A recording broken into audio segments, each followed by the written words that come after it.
Baylor quarterback Bryce Petty is on a record-setting pace, 9 300-yard games and counting, while still hoping the Big 12 title can come the Bears' way. Today he faces one of the great defensive minds in the country, TCU's Gary Patterson. He has solved Baylor's offensive puzzle before. It's another tough game for the Horned Frogs. The Fort Worth faithful would like a choppy season to have a big finish.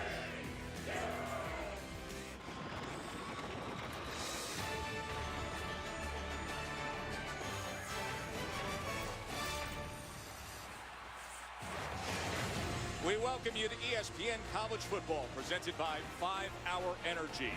From Amon G. Carter Stadium here in Fort Worth, TCU hosting Baylor. The Horned Frogs have faced the Bears now 108 times come today, more than any other opponent in their history.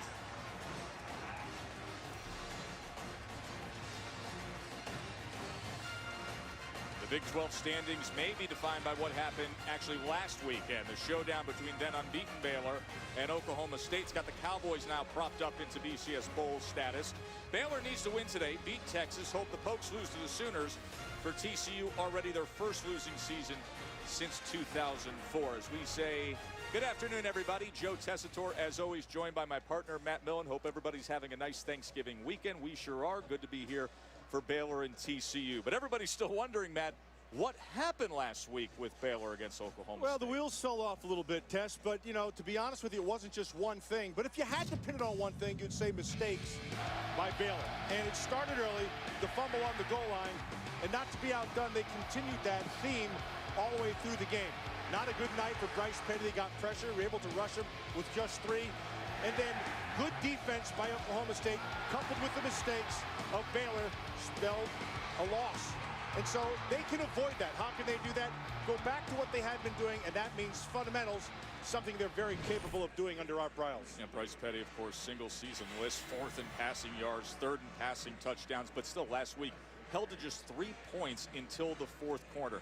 And TCU has struggled offensively as well, quarterback position, dealing with injuries there. Yeah. But they still have the identity of being a defensive team. Can this year's TCU defense handle and slow down this Baylor offense? Yeah, to be really honest with you, you're going to think I'm nuts sitting at home. I think the answer is yes. I think 2 things. I think, first of all, they have an outstanding scheme. And then you have to have somebody to take away their best player. Goodley's the best player on the offensive side for Baylor.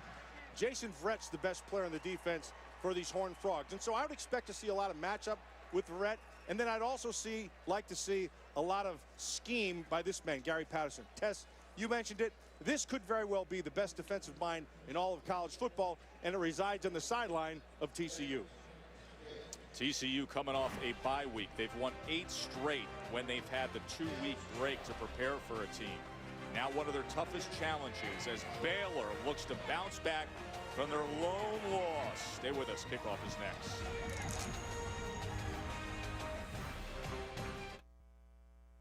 Visit WatchESPN.com or download the Watch ESPN app to watch ESPN live anytime, anywhere. Brought to you by Vizio.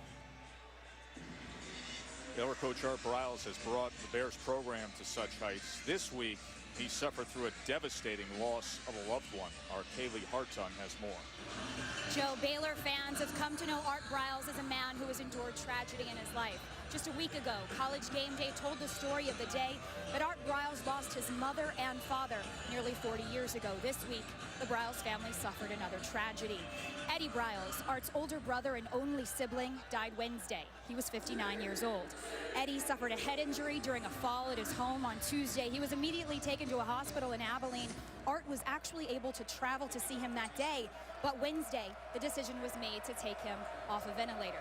Gene Wojciechowski interviewed Eddie for that College Game Day feature. He tells me Eddie was open, funny, and incredibly proud of his younger brother. He even wore a Baylor t-shirt for that interview saying, "I've got to represent the brand." The funeral will be held tomorrow in Haskell, Texas. One quick personnel note for you, Joe. Baylor's coach Art Briles tells me he will show us running backs Lake Seastrunk and Glasgow Martin today. Seastrunk will get the start. Lake has 11 rushing touchdowns on behalf of our entire production team. We want to express our sympathy and support for Coach Briles, his family, at this time. As Baylor will receive. This is Levi Norwood from the Oberchrome kickoff. TCU won the toss and deferred.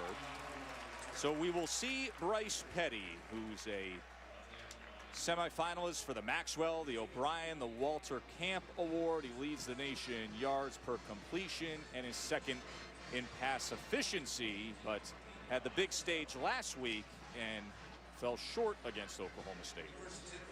Well, and credit Oklahoma State defensively, and then they turned the ball over test. It's the same recipe that TCU is going to have to hope for from this Baylor offense today. They're going to have to get some turnovers.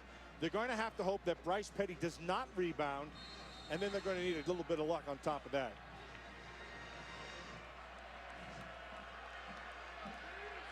"26 passing touchdowns on the year for Petty, just 1 interception. As they switch out of that loaded backfield to send a bunch diamond formation, they go with the screen to Norwood on that left side, and Norwood is able to get it out to the 28-yard line. All were eligible. You had 1 on the line of scrimmage, 3 in the backfield, so you had 4 eligible to one side. Once again, they shift out. They go with a bunch formation to the left. This time they go straight over the middle, and instead of going with that screen, he was able to find Jordan Niver, the tight end. So what you have to do, if you're right now for TCU, this is about assignment. You have to be assignment perfect. You have to understand formation and then get on your coverage right away. Blake Seastrunk is in the game. He's been injured. Didn't dress out for the loss against Oklahoma State. And he takes the first down run out to the 44-yard line. This Baylor offense, they manipulate a couple things. One is the pace. The other one, they utilize the full field test. All 53 yards. 2nd and 4, and Goodley cannot control that. It's hard to prepare for the pace that Baylor goes. And we've talked about that for years with all the pace being such a big deal with different offenses. But this pace is a little faster than they weren't even ready. They weren't even ready. Catch him off guard, as you noted, with Blake Seastrunk, who just gashes them and moves the chains. Keep in mind, TCU's trying to get their call from the sideline. They did not get it in. Virtually the entire front was looking to their left when they ran the ball. Snapping here with 29 on the clock. Right down the seam as Petty was looking for Goodley, incomplete. Jason Verrett with coverage. He's their best cover corner. It's hard to generate a pass rush against this style of offense. He gets rid of the ball so fast. And so what OSU, Oklahoma State, did a week ago is they got man-to-man and bumped it. And that'll be just a yard short of the line to make to Niver. Dawson and Carter with the tackle. When I say tight, they got their hands on people. You need skilled people outside to accomplish that. 3rd and 2, and this time Seastrunk is tripped up by John Kuntz.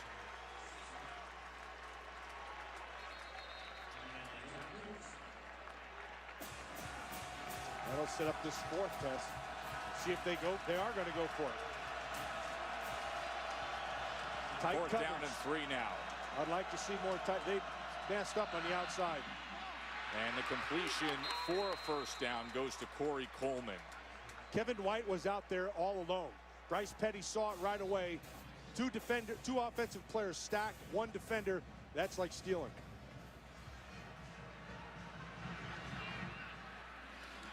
Glasgow Martin in the game at running back, just about a yard and a half that time. He missed the game, the loss at Oklahoma State, and the win against Texas Tech with a knee injury. Look at this pace they're going with.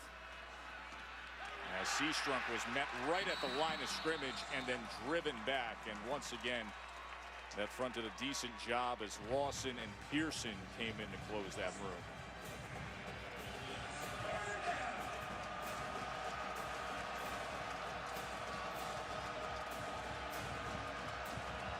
Third down and 9.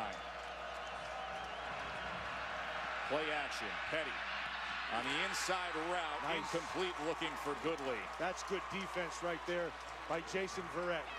Verrett versus Goodley is something I'm looking forward to. This Verrett's a competitive guy. See how he's sitting back in the zone, and his eyes are receiver, quarterback. When he sees the motion of a throw, you make the break. That sets up this 4th and long, Tess. 4th down and 9. As the ball's on the 28-yard line. Art Briles and that quick strike offense of Baylor. Their second 4th down they faced on this opening drive. See the stack down here. Here's Petty.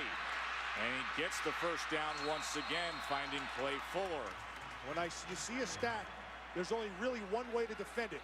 An inside, outside, and high defender. And when you do that, you give space. And they took advantage of it. Fresh set of downs, and they keep it on the ground again. And the TCU defense has been doing a decent job on the inside that time against Seastrunk. 2nd and 11. They're not ready again. You got to get this one on the offense. False start. Offense. Number 54. 5-yard penalty. 2nd down. Tess, right now, the sideline is not getting the call into the defense fast enough. And so defensively, the linemen are looking for what they want them to do. Remember, all the calls of this defense come from the sideline. And so before every snap, you'll see them look to the side, and they need to get it in quicker because they're putting their players in distress. 2nd and 16.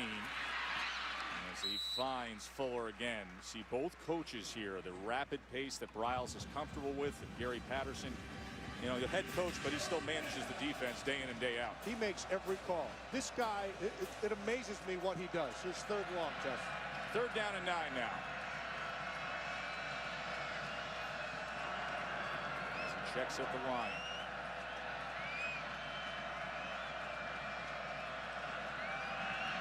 Petty with time. And it was batted away at the last second that time. That was Chris Hackett coming in against Clay Fuller. Excellent job by Hackett, who's really good with his eyes when he's sitting back as a zone defender. That's as good as it gets. Nice read on the route. Nice read on the quarterback. Good break.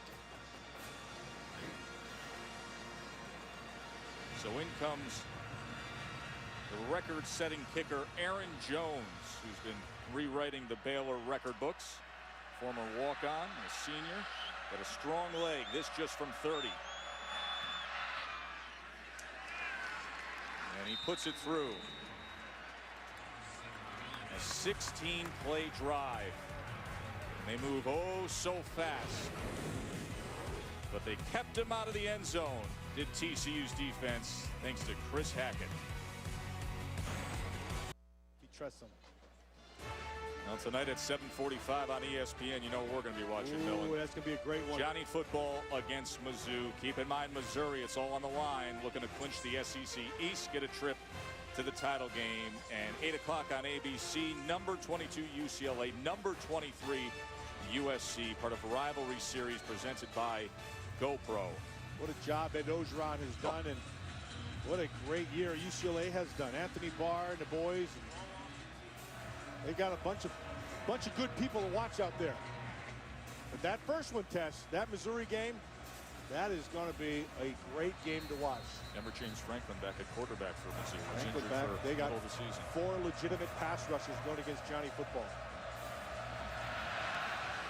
After the field goal, Baylor kicking off, and this will be B.J. Catalan from about the 8-yard line. He tries to break free just beyond the 25. Senior day here at TCU. Flag is down at the end of that kickoff return. And Casey Paul Hall is back after being out with a broken arm. Started the last 3 games at quarterback for TCU. As this Big 12 crew will clean things up. Mike DeFee is the referee today. So, Tess, let's take a macro view of this TCU offense. There is no foul on the play for blocking the back. The player never lost contact. First down. So this is what they are. Okay, so Paul Hall has to carry the load. This offensive line is an average group. They're better at pass protection than they are running the ball. They have a couple guys on the outside who can make some plays. But Paul Hall's the key. And then they've got to generate some kind of a run game with B.J. Catalan.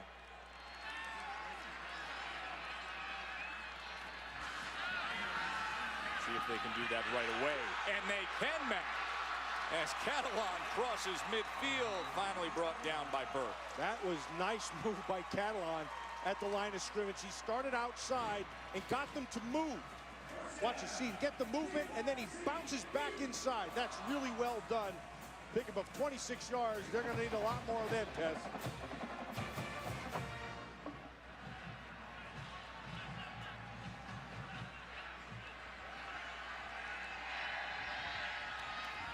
Play action this time. Hall is going to take a shot downfield, but it's overthrown, and well covered was Latarius Brown. Dixon and Goodson combining on coverage there.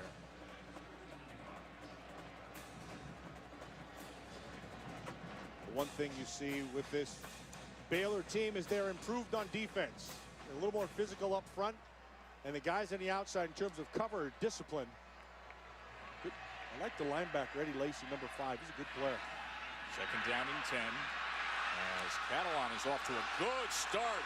Keeps driving those legs. Kept his balance, and he's off to the races. Tremendous effort by B.J. Catalan as he's forced out at about the 2-yard line. That run's about as good as it gets in college football, Tess. 47 yards. It's easy to say the number, short, but boy, in the middle of that run, he just did not stop his feet. Watch this. This run through tackles. Look at this. A bunch of guys just running all through him. Burt had no chance. Catalan was not going to be denied.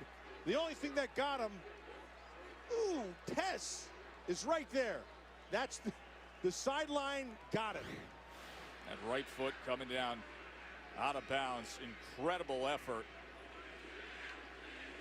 Did I mention that Catalan had to have a big day today? Yeah, first thing you said, and he has. By the way, Terrell Burt, who was the player who initially missed the tackle trying to come up and corral Catalan, was banged up at the end of that play, and now he is being tended to and walking back to the Baylor bench. As Boykin and Paul Hall are both in the game now with this goal line formation. Boykin at QB. Trevon Boykin. And here goes Boykin on a run package, but that was clogged up. Between the blockers and the defenders, there was nowhere to go to that short side of the field. Trevon Boykin, the sophomore, starts 6 games at quarterback this year. Well, when they want to have any kind of run threat out of the quarterback position, Boykin's the guy to do it. Now, when you do that, you're also telling the defense on the other side, the probability is high that we're going to use his feet. Just like now when Paul comes back in, the probability is there'll be a little bit more bounce, but he's the thrower.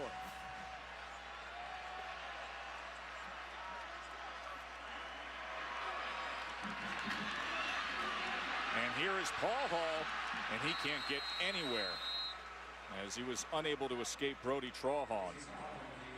And that's why he's the thrower. Exactly. And that's fine, though. I like the play call, though, because you have a bunch of tendencies. Every team has it. Every play caller has it. And it's based on down and distance, field position, and personnel. And so when Paul Hall's in there, you're betting that he's going to throw and not run. 3rd and goal now. After Catalan set them up with that 47-yard run. Aaron Green in the backfield with Casey Paul Hall. And he fumbled the shotgun snap and had to just jump on it to maintain possession.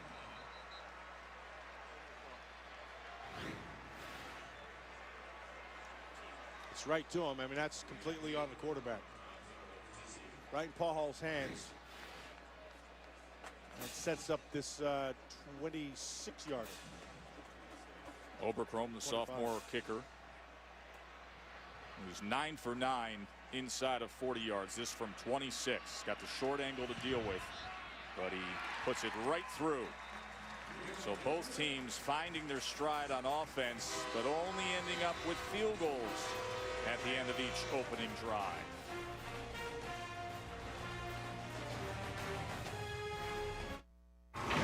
ESPN College Football is presented by 5 Hour Energy Helps, a program that recognizes those who put others first. And in part by GoPro, the world's most versatile camera. GoPro, be a hero.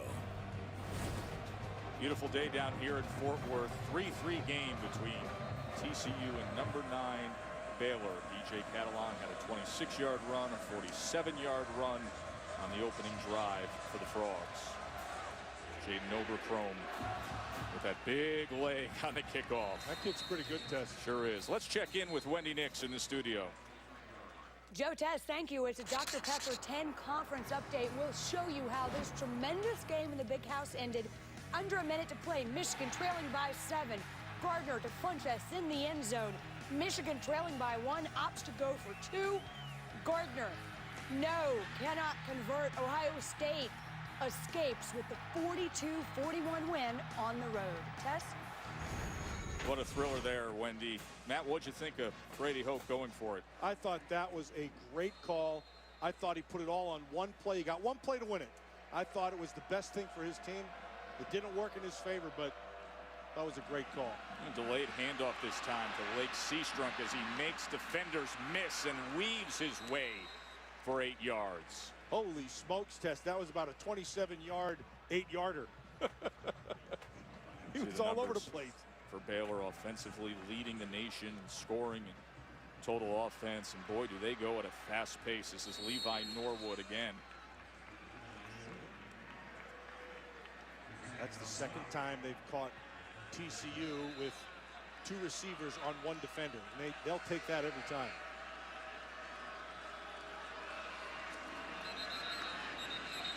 Whistles come in. And sometimes the officiating crew has to try to keep up with the Baylor offense as well.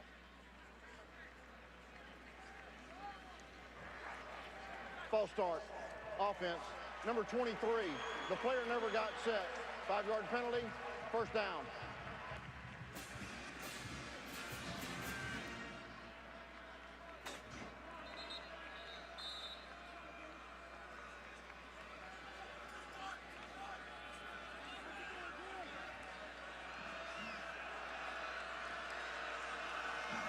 First and 15 as they walk him back. You see a good effort from Lake Seastrunk again. He's running well after missing some time recently.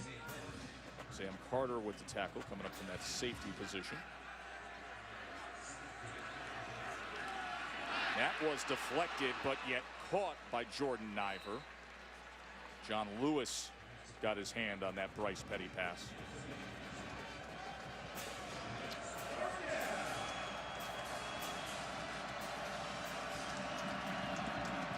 Third down and 5. They got to walk out in that slot. Look at Seastrunk go. He got a little bit of Hugh McElhaney in them old crazy legs. Shifty runner is Lake Seastrunk, averaging 111 yards per game. Watch the change of direction. There's a ton of it here. Great balance and just outstanding hips, Tess. Here's Petty on first down. And he overthrew Coleman. Kevin White and Derek Kindred had coverage on Corey Coleman. Not afraid to take a shot. Now they have to wait for the defenders to get back in position, but what Baylor does is they just take the guy who just ran the deep route, send him to the sideline, bring another guy in. Flea flicker here. Downfield for Norwood, and that was batted away at the last second. Well defended by Derek Kindred. Nice job by Kindred. Norwood had position on him. A better throw to the middle of the field would have benefited the receiver. See where he throws it. He throws it almost back shoulder. That allows Kindred to be able to make the play. But had it been to the middle of the field, Norwood had a better shot. Now 3rd and 10. TCU fans on their feet. Not going to support this defense here. Play clock down to 3. They will run on 3rd and 10, and Linwood is going to be about 2.5 yards short. If you're looking at home and you're saying, well, why do they do that? They're going there, and they're going to go hurry up. I'll explain in a second. Another 4th down with the Baylor offense. 4th and 3. Got it. And Norwood. stretching out for it was Levi Norwood. They haven't hesitated at all in going for it on 4th down. They're going into the wind, heading in this direction as they go left to right. Bryce Petty, 212 pass attempts without an interception. Matt, as he's now past RG3 in the record books. And it's past just his arm test. It's his brain. He's looking at what they're being given. So you look inside, and if you have more numbers in the box, he'll go outside as we see a flag on the outside.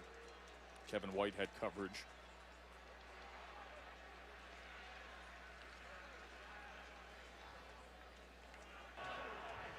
There is no foul on the play for offensive pass interference. Second down. They were going to say offensive pass, and they could have called an offensive pass. You see him push White at the end.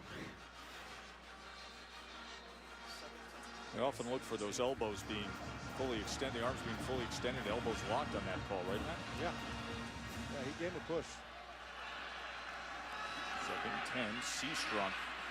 Seastrunk's good. Boy, he can get to the outside and just one quick move. And he's got a bunch of moves when he needs them, and it's just his hips. He's so fluid in changing direction, and that's what sets him apart. He's got the vision. He sees where he wants to go, but he can also get there. 3rd and short, and Seastrunk gets 3 yards and a 1st down for Baylor. John Lewis with the tackle for the Frogs. So now if you're a defensive play caller, a little bit different inside the 20. You don't have the deep threat. The only speed thing you have to worry about is across the field routes. And traditionally, they're not big on all the way across routes. They're more big on slants. To the end zone. Diving catch, touchdown, Clay Fuller. That's a great catch, Tess. I see that one in the back of the end zone. I'm not see exactly when he has. There's the catch. Oh yeah, he's in all the way. It's a good call. And he by controls it all the way through as well. Yep. That's a great effort by Fuller. Great effort.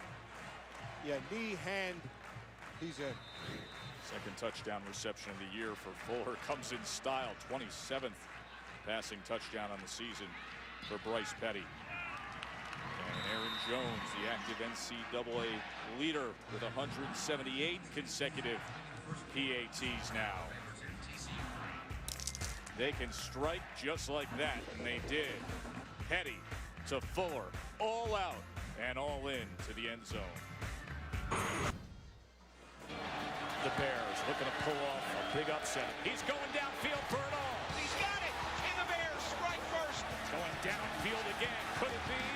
Oh, my! Jones is good on the field goal. Here we go. Ball is back. Fires this one. It is intercepted. Baylor's going to win this game. That was Robert Griffin III's breakout moment of his career. That 5-touchdown night to start the 2011 season. One of the great games in the long-standing history of Baylor and TCU. A little different than back in 1899 when they had a scoreless tie. Not with this guy around. Bryce Petty, 27 passing touchdowns on the year. Clay Fuller had a beauty moments ago. The receiver is 26 years old. He played 6 years of minor league baseball. 10-3 Bears here in Fort Worth. As Jones' kick will bring out the penalty flag.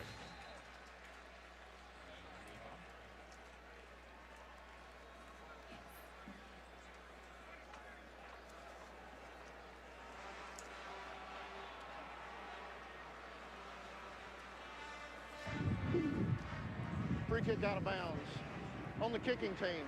Ball be placed at the 35-yard line. 1st down. TCU back on offense. Very uncharacteristic year for a young TCU team. Matt, over 40% of their players on the field have been sophomores this year. They're young, which means they're getting good experience. Didn't have a lot of wins, but well-coached team. They'll get better. I have a lot of faith in Gary Patterson. I think he's one of the best coaches in college football.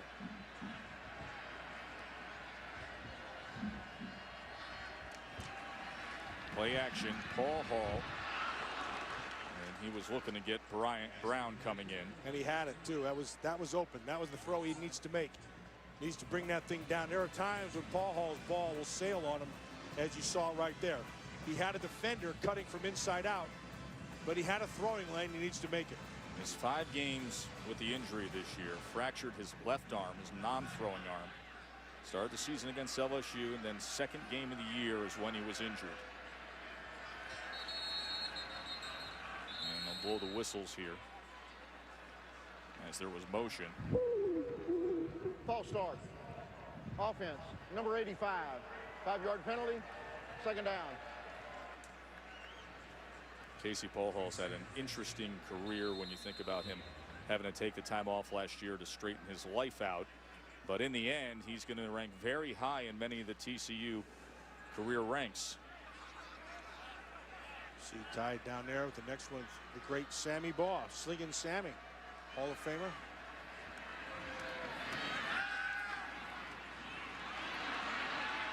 This is Brandon Carter, who's still wrestling along with Eddie Lackey. That Eddie Lackey, that's a good football player.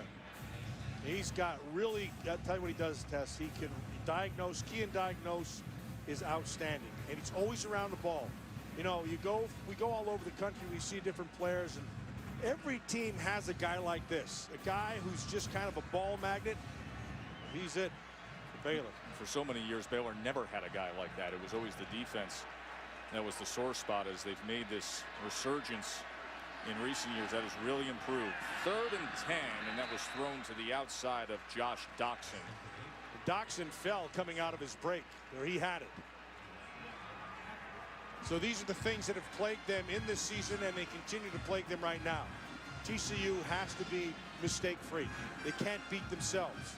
So far, that's not happened here this first quarter. And there's Ethan Perry on the punt. His average has slipped a little this year after a freshman All-America season last year. We find Norwood back at his 20-yard line to receive Perry's punt. And over and kick this time, as Norwood will field it from the 17. And then cuts back to the left side. And Norwood with blockers in front. And this is a good return by Norwood as a flag is down when he crosses midfield. So we will check on that.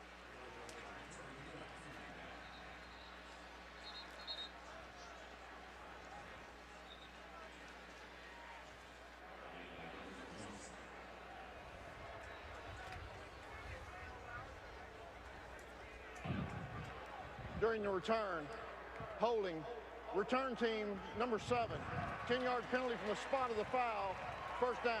That's Darius Jones for Baylor. So they will back him up. It negated a 42-yard punt return. Of course, you can always get your NFL Sunday started the right way. 10 a.m. on ESPN with Sunday NFL Countdown. Chris Berman in the gang with all the news and updates from around the league, and a special feature on Seahawks quarterback Russell Wilson and his bond with a little girl he met on a recent visit to Seattle Children's Hospital. And then fantasy football now at 11 a.m. on ESPN2. Of course, Russell Wilson will be just a bit busy come Monday night. Saints and Seahawks, 9-2 against 10-1 up in Seattle. That's going to be a great one. That's going to be a great one. Let's see if the Saints can handle the outdoors and the noise. See the balanced production by Baylor this year, but not right up the middle against this TCU defense so far, as Jonathan Anderson comes up with the tackle that time. In space, Baylor has given TCU fits, but they've been stout around the guards and center.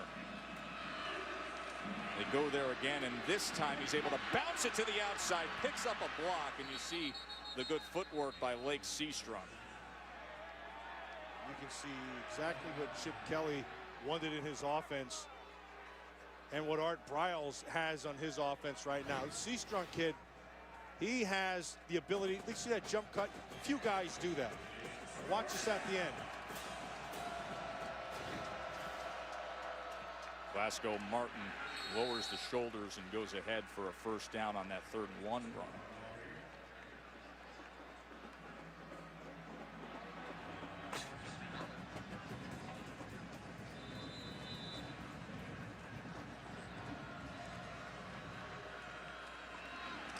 will stay on the ground again, and once again it's Martin. An 8-yard gain for Glasgow Martin, the 230-pound senior back. Not ready again. The defense. That's a big part of their success. And Martin gashes them again. Well, Gary Patterson's got to have to get that thing straightened out. You can't have your linemen looking over to the sideline and they're getting ready to snap the ball. And here's Petty as he pumps once, pumps again, and that was dangerous. Jason Verrett was closing in against Goodley and made a diving effort and almost picked it off. They had a little pressure that time up inside. Now watch the change of direction by Verrett. Coming back to the ball, that's really well done. It's also good by Goodley to be able to turn it to a defender. What a nice matchup that is to watch today, isn't it? Yes. Goodley and Verrett. Have a nice one here on this 3rd and long test.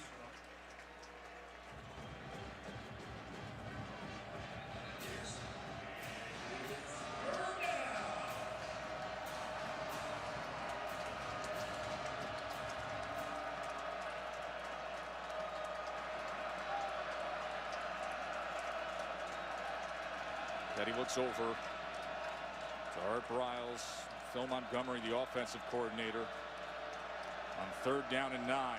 Ooh, they're man-to-man over here. Threw it high, but Goodley came down and got it for a 1st down for the Bears. That's exactly what I was talking about. Down the bottom, they were straight man-to-man actually across the board. Verrett and Goodley. Goodley this time just uses his body. So he stays in front. And he slings it this time to Levi Norwood. It's Chris Hackett. That's the 2nd time he's made a nice play test. Very aggressive. When he sees it, he goes. I would expect to see double moves on him as this game goes on.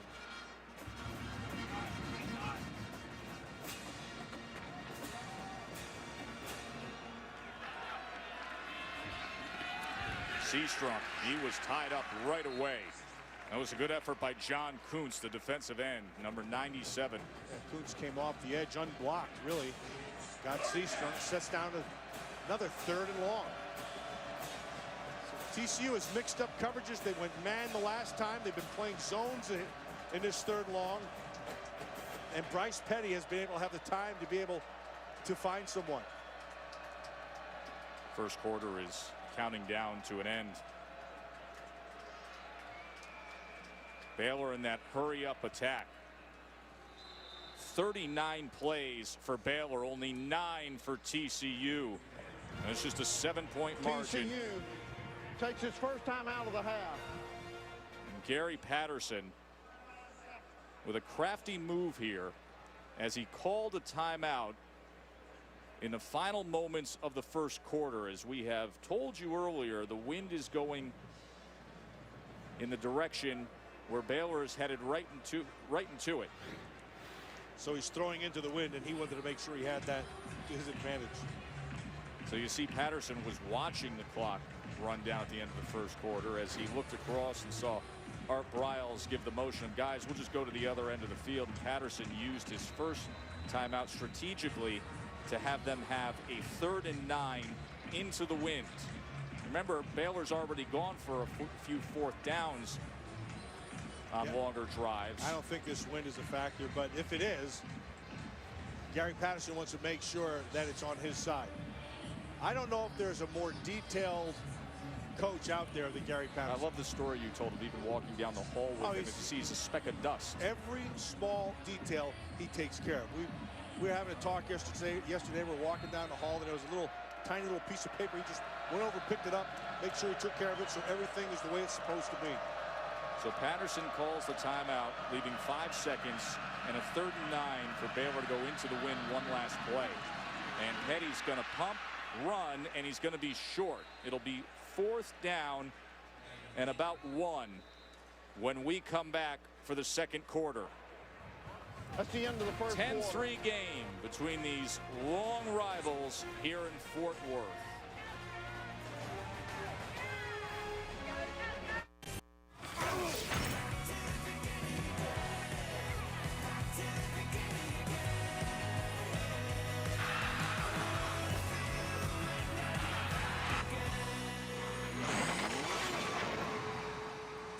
Glad you're with us for ESPN College Football, presented by 5 Hour Energy. Joe Tessitore, Matt Millen, Kaylee Hartung.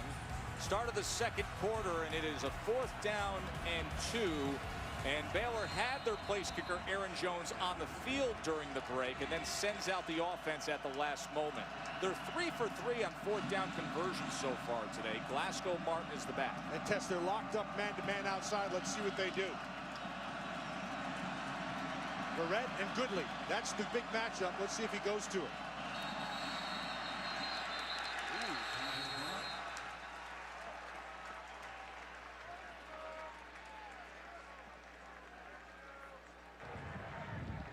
False start.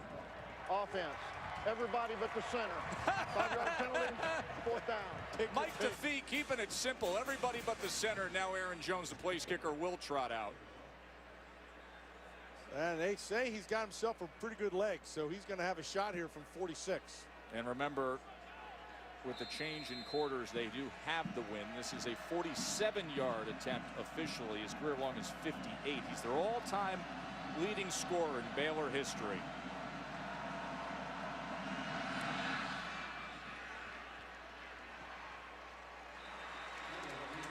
And he makes it a 13-3 game. Number 9 Baylor. They've won 13 of their last 14, trying to bounce back with that lone loss last weekend. As Jones puts it through, and Bryce Petty says, well done.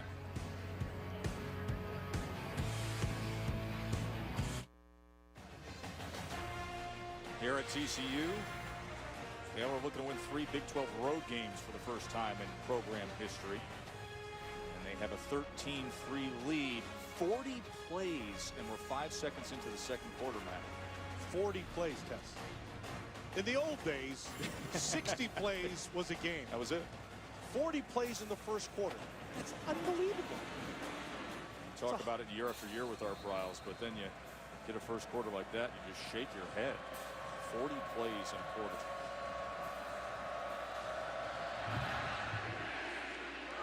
Jones kicks away.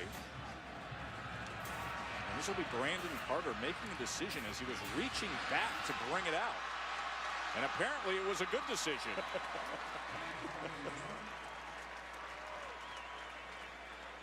37-yard return by Carter. You can get close to all the action wherever you are. It's the new Sports Center app, blazing fast scores, the hottest news and highlights. You can download the new Sports Center app by calling *SC from your phone. Well, let's see what TCU can do here. They can't get in their own way, Tess. They can't beat themselves. No mistakes. And they got a shot.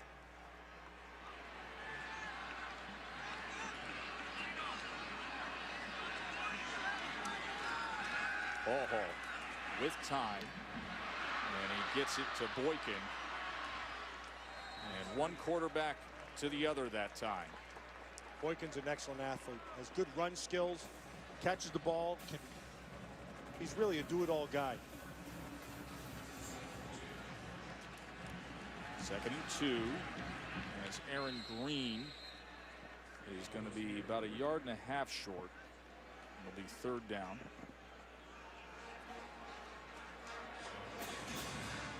Green was a 5-star recruit, started his career at Nebraska, and then transferred back home to the state of Texas to play here at TCU.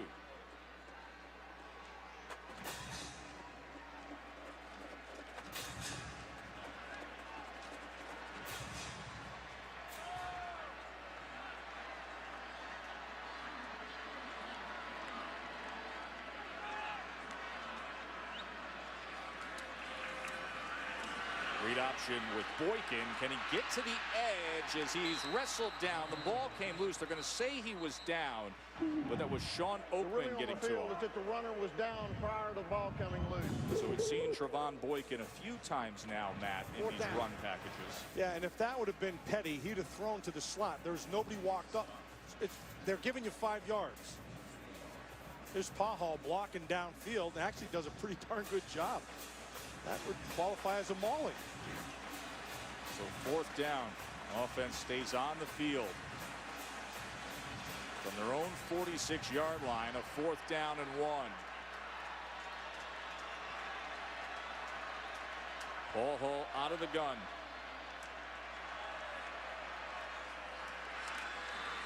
To pass on 4th and 1, and they pick it up as he finds David Porter.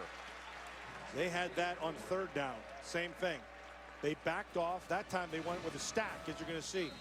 And then it forces you to back off. So you just make the turn. The ball's got – actually, the ball should have been there a little quicker. But it's good for a 1st down, and we have a Baylor player down. And Dimitri Goodson was a little slow in getting up at the end of that play. He had coverage there, has a couple interceptions on the year, and leads the team with 10 passes broken up. So coming into the game will be number 18, Xavier Howard, a redshirt freshman cornerback.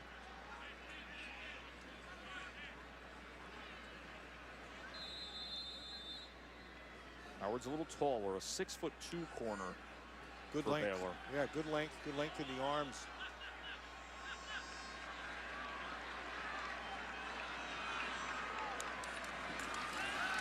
First down pass attempt by Paul Hall, wants all of it and gets it with Brandon Carter. They went right after the redshirt freshman Howard, who came into the game. And Howard had good coverage.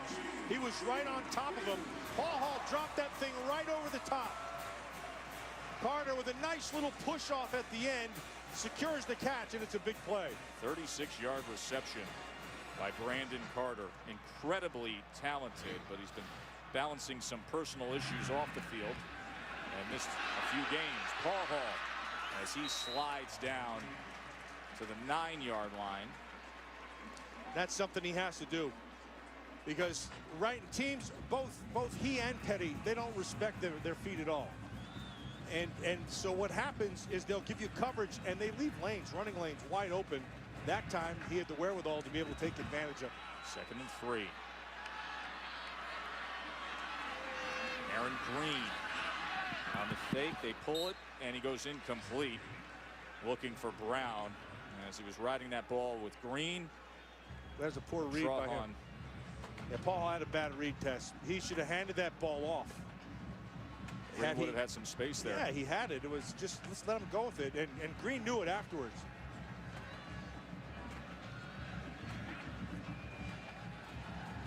Third down and 3. Senior quarterback for a roller coaster ride of a career here in Fort Worth wants it to end in grand fashion against the number 9 team in the country.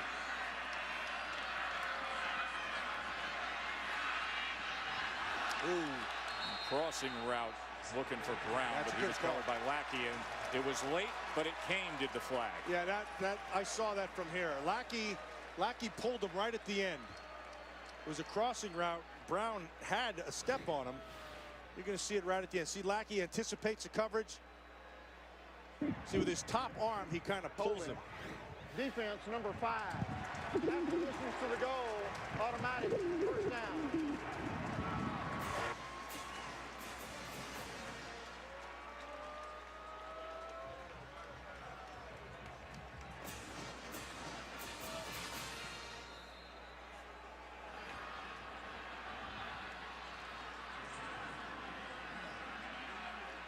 First and goal, and B.J. Catalan back in the game at running back. And here he is on the option as he tried to dive ahead and got to the 1-yard line.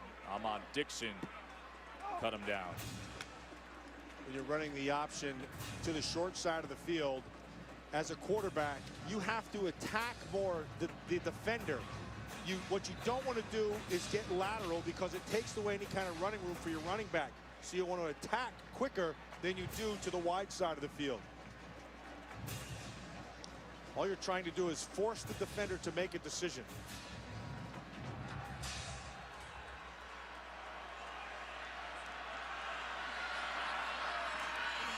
They go to the up back, and that is Jordan Moore for the touchdown.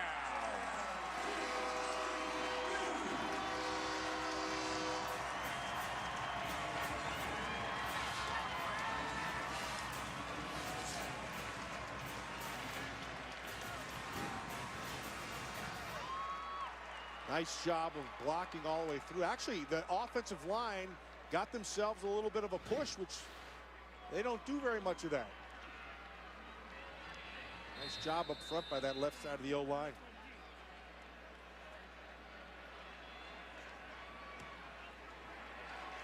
Overcombe remains perfect on his PATs this year. Jordan Moore tore his ACL last December.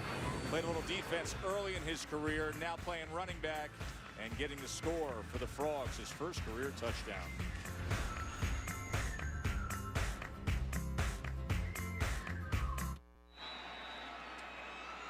BCS standings are brought to you by Tostitos. There is Baylor now coming off the loss to Oklahoma State at number 9. Of course, they're still hoping that they can win the Big 12 if they win out today and then a win against Texas, and they would need Oklahoma State to lose to Oklahoma next week. Baylor's never been to a BCS Bowl.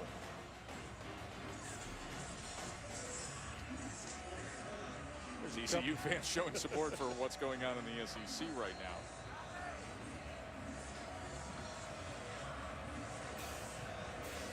Everybody wants Bama, and right now it's the Tigers who are getting them. As this is a short angle kick. Not very bright. That was right fielded right around the 30-yard line. Could have just gone out and taken the penalty. It was Clay Fuller who caught the ball. He had that spectacular touchdown catch earlier today.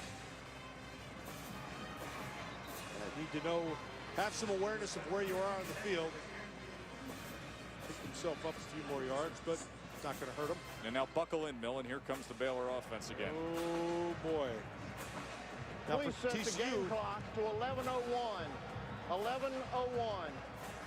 knock that second off. 40 plays. They had 40 plays in the first quarter.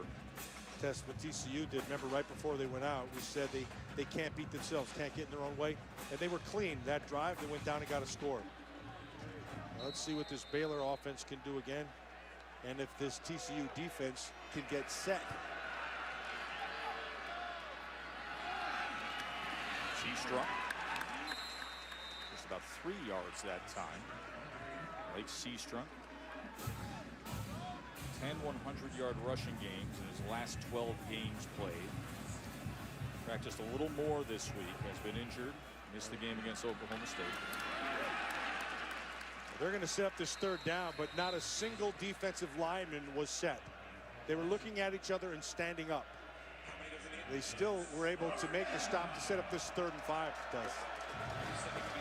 The ball's being snapped. They're still looking. Look, nobody's set. That's not the amoeba defense. That's just what happens when you're playing Baylor sometimes. Nice job by John Lewis to be able to make that stop. 3rd and 5. Here's Petty. And he misses on that slant. And there is no flag as it was incomplete. Sam Carter had coverage on Fuller. Nice job by Carter on top of it. Fuller had inside position. It's the same thing they do. Inside, outside, high is how you defend it. He had body position. A better throw. Fuller may have had it. A rare 3 and out for Baylor. Came in with only 17 on the year. Had 4 last week alone against Oklahoma State. Spencer Roth on to punt. Xavier punter from Knoxville, Tennessee. Got that good NFL size for a punter. Goes 6'4", 225.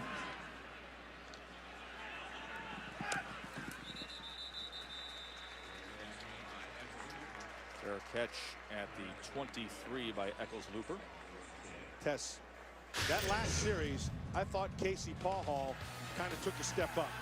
Didn't start real good, but I thought that last series, in series 3, now here's the fumble that he had down the goal line, forced him to 3. And then after he mauled the DB, it looked like he kind of came to life. A couple of nice throws down the field, and it looked like he's, I don't know what, on the sideline you could see his demeanor change a little bit. He got a little angry with the sideline. Sometimes it just takes a little bit to get you going. Let's see if it continues. A good managed drive last time. Kept that Baylor offense off the field. Here he is on 1st down. A lot of time. And it was deflected up in the air as he was looking for the 6'4" Jawan Story. Orion Stewart had coverage on Story. Story had him, Tess. That was a bad throw. Underthrown ball. He puts that thing out, put a little air under it. Story has to slow down and allows Stewart to be able to defend it. But he's got him beat with his body to the top side. Throw that over the top, and you got a big play. You know, Story's one of these guys who they expect a lot out of. Just a sophomore. He originally was one of the top recruits in the country, signed with Florida out of high school, and then transferred to TCU. He's 6'4". He could be a dangerous weapon in the coming years. It's a good story for Story. There's a good run straight up the middle for what should be a first down with Jordan Moore. Hard-charging, physical freak of an athlete at 6'3", 221.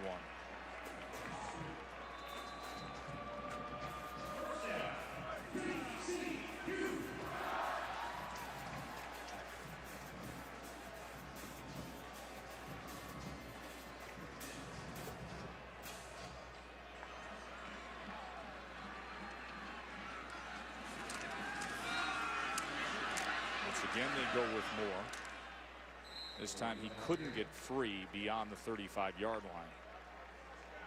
So Dixon with the tackle. They're having some problems inside getting run at. So Phil Bennett's answer to that, the defensive coordinators, to slant his line, which they did. They tried to get behind that thing, but to no avail, set with this second.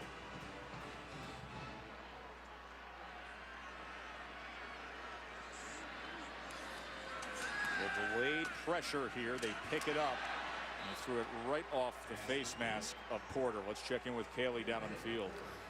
Joe, I observed Casey Ball talking with co-offensive coordinator Jared Anderson about specifics at the whiteboard, where he should be throwing this ball, where he should be targeting his receivers, and which areas of that Baylor defense they're ready to expose. Well, they had a chance right there, Kaylee. The ball was put on him, bounced off his face mask. You got to make that catch. 3rd down and 6.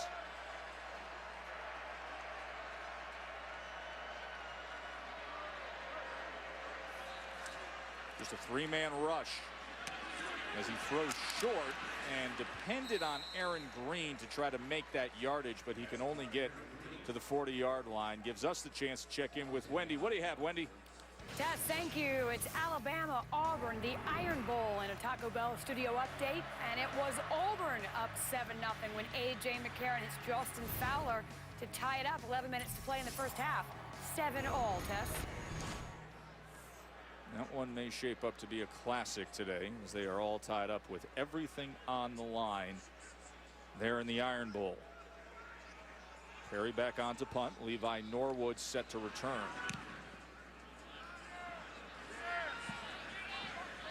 Takes a TCU bounce, and it'll settle in near the 18-yard line. Bryce Petty will be back to work with a 3-point lead when we return to Fort Worth.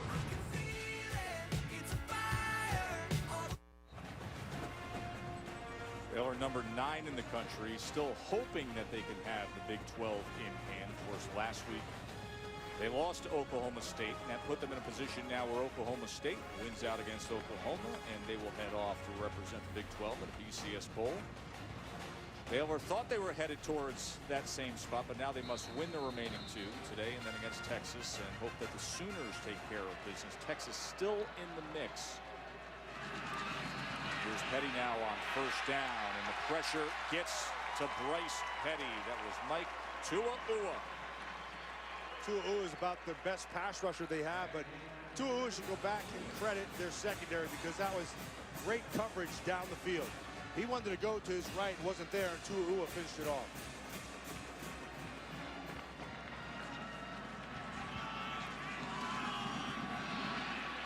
Second and 14, run by Seastrom.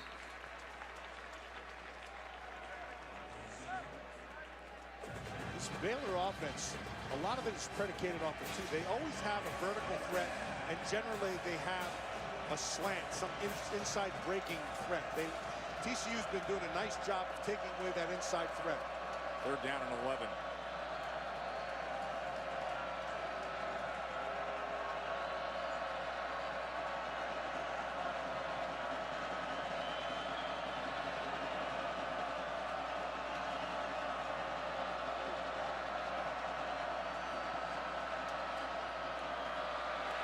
Pressure was coming hard on Bryce Petty that time. Once again, it was Tua. Ooh, he was nice that time. Very well done by Tua coming off that right side. That is consecutive 3 and outs for Baylor. Yeah, he's working on the top side there. He comes clean. It's Kevin Palmer who he beat, and it wasn't even close.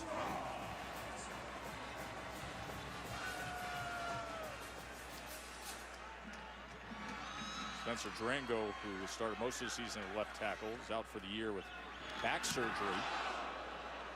He almost got to that punt that time. And Eccles-Looper now picks up a block. And Cameron Eccles-Looper with a good return for TCU. He picked up a nice block pass, a peel back. Hit him right in the kisser and freed him. And then picked up Tua on the other end and finished it off. You know, watch, he's gonna break to the left. Here it comes right there. That's just really well done.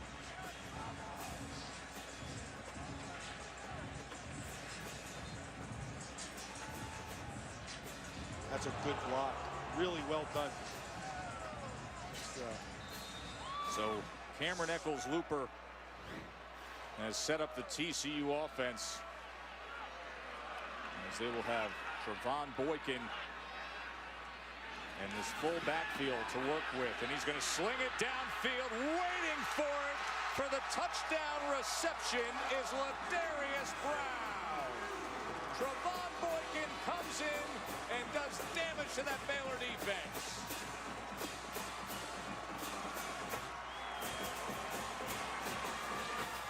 It's an excellent call. Remember, every play caller has tendencies, and personnel is the last one. They didn't expect Boykin to use his arm. They thought they'd use his feet, and Brown benefits at the back of the end zone.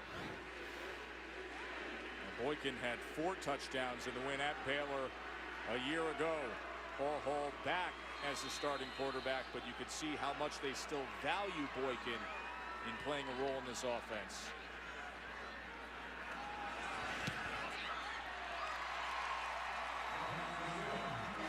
How about the Horned Frogs? 4-7, 2-6 in the Big 12. Choppy all year long, and now with the lead against number 9 in the country.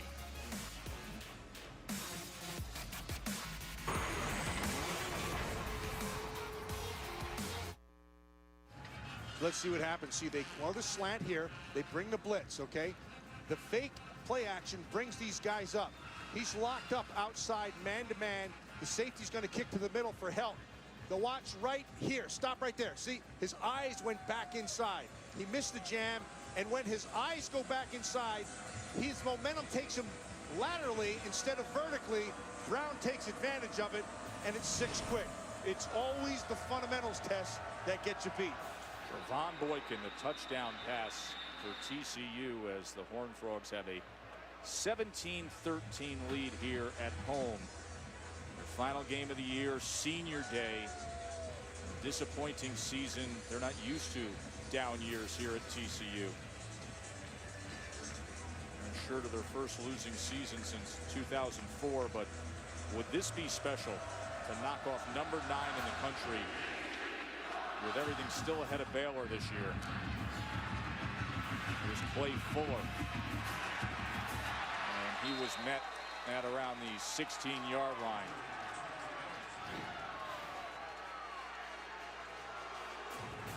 That's kind of Charlie Brown right there. 'Tis the season. Dave Noberchrome, isn't it? All he needs is Lucy to pull it away. That's right. A bit of a win today in Fort Worth. Art Briles has had such a difficult week with the passing of his brother Eddie.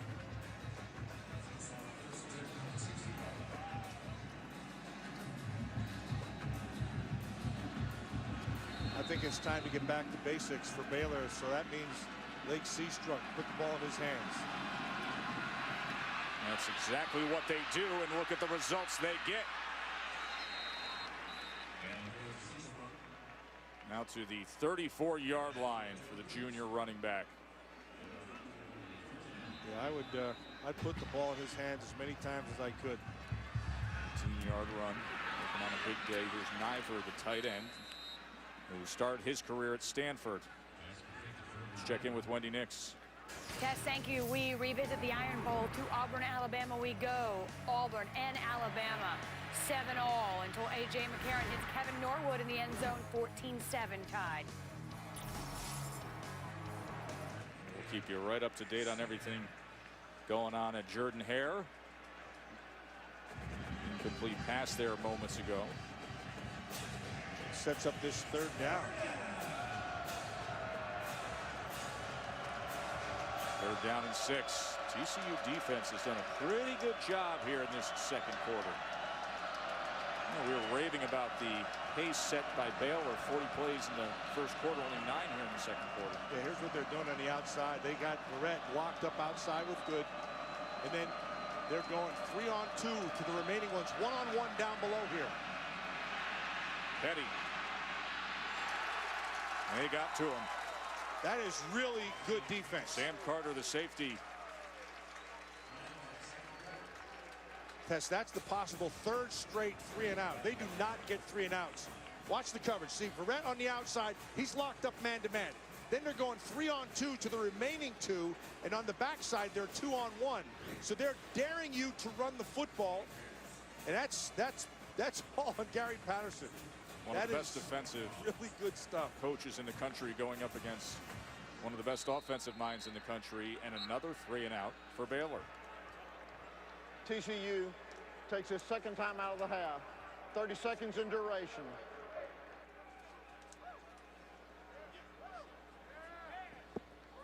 The frustration with Art Briles. Gary Patterson, I love the way he calls games.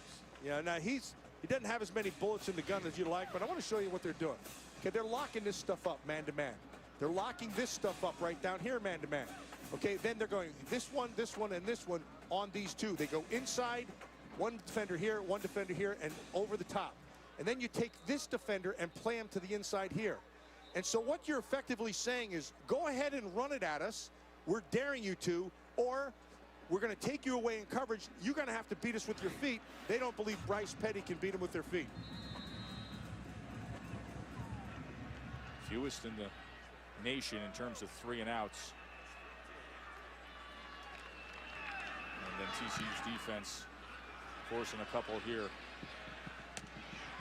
As the fair catch is around the 13-yard line. Under 5 minutes to play in the half. And TCU with a 4-point lead over Baylor. And Tess, more importantly, a confident TCU. The last 2 times they've been able to put some points on the board. If they don't beat themselves and play efficiently, they can score some points. You know, Casey Paulhall, their senior quarterback, playing his final college football game today, talked about the fact he's back in the groove. He also said he thinks for a lot of the team they were falling into some bad habits and preparation and focus, but now he sensed the pep in their step here at the end of their season. B.J. Catalan got off to such a strong start earlier tonight with that 47-yard run.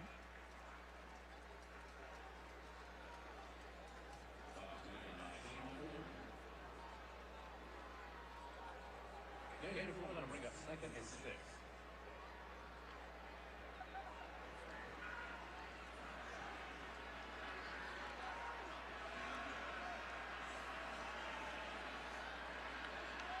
Second down and 6. Paulhall, plenty of time.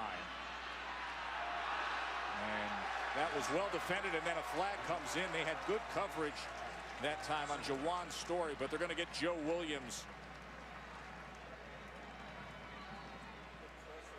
They had him bracketed every which way. Pass interference. Defense, number 22. 15-yard penalty, automatic. First down. Oh, that right hand around the head, huh, man? Yeah, he climbed him, and they're going to call that every time. He didn't need to. He was in great position. But he elevated off his shoulder. Actually, that's not a good throw. That ball should have been driven. It is a good call, however. Yep, he had the safety right beat test. Yeah, and that right arm, he got on the right shoulder and elevated off of that, so good call. first down out at the 32-yard line. And they go with the reverse as Carter is backed all the way up. And then he lets the ball fly. And they're going to throw a penalty flag down, as you almost could see Carter's mind working as to how do I escape this situation. Yeah, he tried to test. He needed to throw it earlier. They're going to get this for intentional grounding. Intentional grounding. Which is a good call. Offense. Number 3, he was not the player who took the original snap. Lost it down at the spot of the foul. Second down. And the reason he says he's not the player of the original snap is because then the whole tackle box issue is moot. Now, had he thrown and set and thrown from here, he would have been fine. That's right. But from that point there, he's just trying to avoid the penalty. On top of it, the ball never got back to the line of scrimmage. So even had he been the primary thrower, it would have been the same call. So it's a loss of 21 yards, as the reverse was a nightmare for TCU. There's a fumble, scooped, loose, inside the 5-yard line, and it looks like Bo Blackshear recovers it for Baylor. So the last 2 plays, disastrous for the Frogs. Exactly what we said. If they can get out of their way, they're in good shape. This time they tripped all over themselves. Is that the ball was recovered at the 1-yard line. First and goal. B.J. Catalon puts it on the ground. Jamal Palmer tried to scoop and score, and then Blackshear was there to jump on it, but you could see Catalon, as I believe he ran into the left tackle James Dunbar. He ran into Dunbar's rear end. That was another one of those butt fumbles. That's not securing. You got 4 points to secure the ball. He didn't do it. Think about the momentum TCU just had phenomenal. moments ago. Their defense held again. They got the ball back. They go with the trick play, the penalty, and then this. And now Baylor is primed to retake the lead.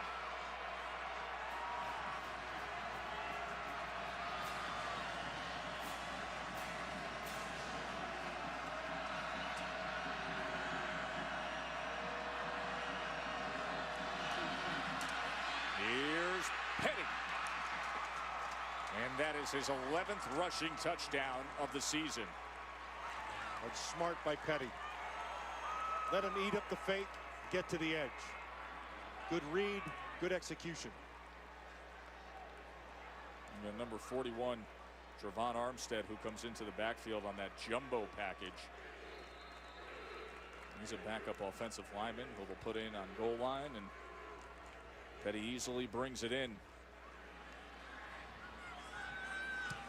As Aaron Jones adds the extra point, and the Bears have a 3-point lead. We'll take a short break and get back to more of this good action here in Fort Worth.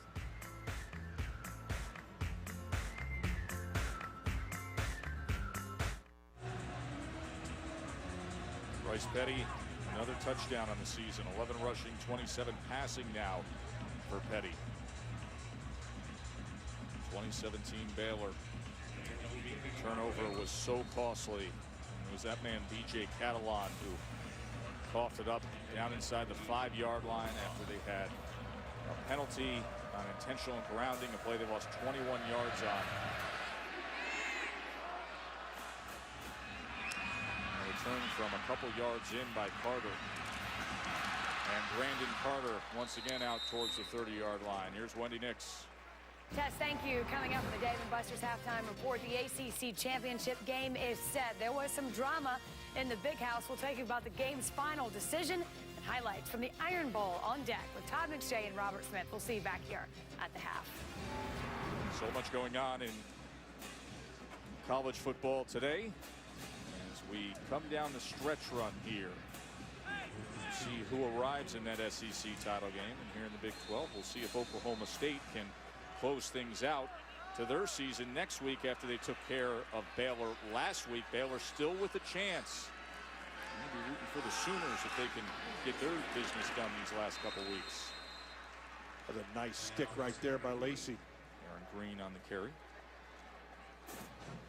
I like that Lacey kid.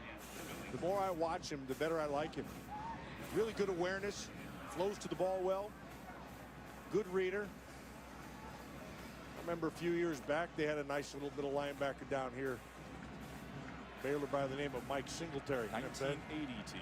Yeah, pretty good player. Went on to do some things. Here's 2nd and 9. Once again, it's Aaron Green. Maybe about 1.5 yards that time for the sophomore from San Antonio. They've not been able to duplicate their early success running the football. So the adjustment by this defensive line of just being disciplined and staying on in their gap control has been good. Sets up this 3rd and long. TCU is 0 for 4 on 3rd down conversions today. This is a 3rd and 8. Big Jawan Story, who he's looked to a few times, to the top of your screen as they go 2 by 2. And a diving effort to the outside, incomplete, as he was trying to find Josh Dobson.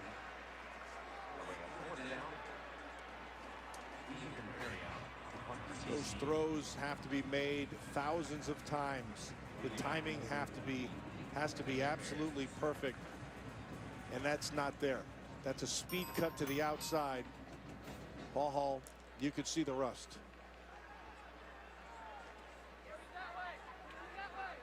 Levi Norwood has 2 punt returns for touchdowns this year. Perry gets off a good punt, and Norwood will call for the fair catch at about the 24-yard line. Let's talk about how we arrived at this point. As Bryce Petty would have Fuller with a diving effort there, 18-yard touchdown, and then Boykin came in to give TCU the lead, but then the turnover inside the 5-yard line, and Petty would take it in from just a yard out to give Baylor a 20-17 lead.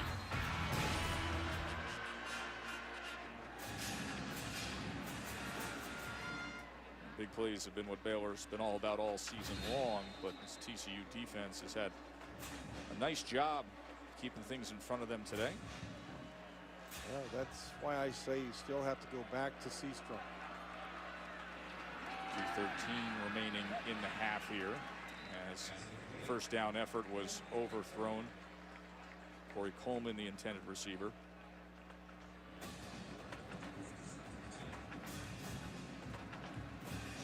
I'm not seeing a very sharp Bryce Petty either, Tess. I mean, I expected to see Heisman-esque type of throws, and I've not seen that at all. You didn't see it last week against Oklahoma State, and that's why his name's no longer there. But we did see this last week against Oklahoma State, but this time it has a more to the line of manageable scrimmage. result. He can be, is he outside the tackle box? They're going to talk it over. The ball was not to the line of scrimmage. There is no foul for intentional grounding. The quarterback was outside the pocket, and the ball reached the line of scrimmage. No, it didn't. 3rd down. No, they addressed both issues that you brought up, and in their judgment, they're going to say there is no penalty. Now, you remember last week against Oklahoma State, they had that bad snap that was scooped and scored for a touchdown. Yeah, well, see, the line of scrimmage is on the 25-yard line. It clearly doesn't make the 25-yard line. Not even close. It goes out of bounds at about the 18 or so. 3rd and 10.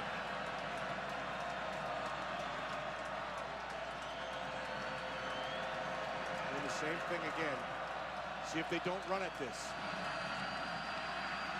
Late inside handoff with Seastrunk. And TCU, with 1 timeout remaining, is going to have an opportunity to get the ball back here. Do something with it. TCU takes their 3rd and final timeout of the half. 30 seconds in duration. So they will use the timeout here. You know, you think about the year TCU has had. They're not used to seasons like this, but they did have the 2-week break, and you started to get the feeling hanging out in the offices yesterday that this was acting as an end-of-the-year reward, potentially. A bit of a bowl game. Senior day, a couple weeks to prepare for number 9. Well, the couple of weeks, that's the key. If you give Gary Patterson a couple of weeks, he's going to figure you out. I can't tell you how impressed I am with Patterson. I think Patterson's got one of the great defensive minds, maybe the best in all of college football. And so how does that show up? Well, you saw in these 3rd downs what he's trying to do. Now, Baylor is going to have to go back in and have an answer for that. I think and believe that part of that answer was to run at it, which they tried to do right there with Seastrunk. but the defensive line was able to handle it. So they're giving him a couple of combinations on the outside where you're forcing Bryce Petty to have to throw to really tight coverage. Spencer Roth punting away. Cameron Eccles Looper will field it inside the 25. And then cuts back to the left. Can he get to that edge there? No, ball came loose, but it went out of bounds. So it'll have 1:37 remaining on the clock. TCU trailing by 3. No timeouts for the Frogs. Let's see if Paul Hall can do anything. Yeah, a little bit of swagger going after that second touchdown. And then it all left in one fell swoop. The ball was fumbled forward and out of bounds. By rule, the ball be brought back to the spot of the fumble. First down. Correct. Let's see if they can't regain any of that. He's had receivers down the field test, but his ball has been floating kind of today. Just hasn't been sharp. That was sharp. Goes underneath to his fellow quarterback, Trevon Boykin, who threw a touchdown pass earlier. And needed to get out of bounds. So the clock counts down towards 1:20 in this half. Once again, he goes underneath, and this time to Brandon Carter. And we'll see where they mark this, because remember, they'll get a temporary stoppage if it is a first down. See that linesman there? That's a young Walt Coleman. His dad officiated many games that I played in. And he's out there. So you're saying his dad admonished you many times? We may have had a few words together, old Walt and I. The ball is short of the line to gain. You've got to get to the 40-yard line. Third down. But they did stop to check, so now they'll kick it right away. Yep, the clock went right back in there as Paul Hall tried to just muscle it ahead on the quarterback sneak. And you see right here, that's a first down, so that'll stop the clock. A little something extra going on at the end of this play. They better hope nobody swings. A little bit of Ohio State, Michigan action in there. I saw a few players were ejected from that. 3 guys. It's Chris McAllister, star defensive end for Baylor, number 31. He's got 6 sacks on the year. Yeah, he needs to pick it up a little bit right here. McAllister is their guy who can rush the passer. So clock re-engages after the temporary stoppage with the moving of the chains. Paul Hall now downfield. And waiting for it and hauling it is Jawan Story. All 6'4" of them. And it's a first down for TCU, and they're right back in business. That was all Story. Because that ball, again, hung up. Paul Hall didn't get enough of it.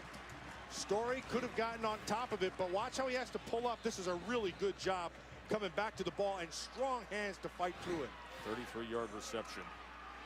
Pressure right up the middle. Paul Hall went down, and it's intercepted. And that is Stewart on the return. Orion Stewart with blockers in front. And he takes it the whole way. Touchdown, Baylor. Eddie Lackey came charging in on Casey Paul Hall, and Orion Stewart was waiting on it and then brought it back 82 yards for a pick 6. But Paul Hall got pressure in his face, and that's what got him.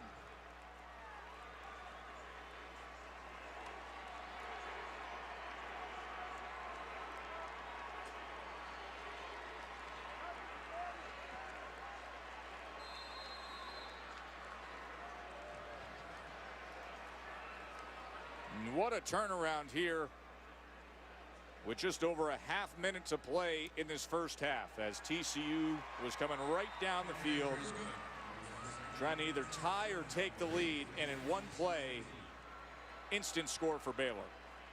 Right over the top. Eddie Lacy puts the pressure and forces the bad throw, and the rest is done. Taken to the house. Orion Stewart, 82-yard interception return for a touchdown. 27-17 Baylor.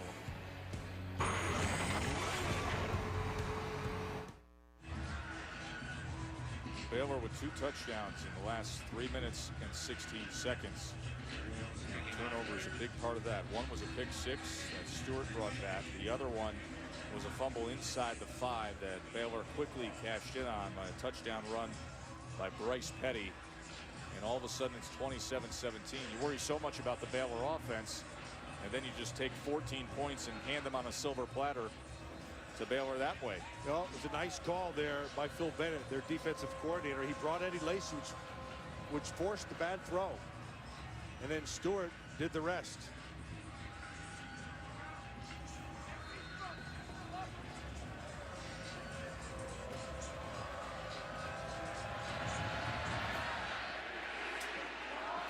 going to be a short kickoff here at the 12-yard line.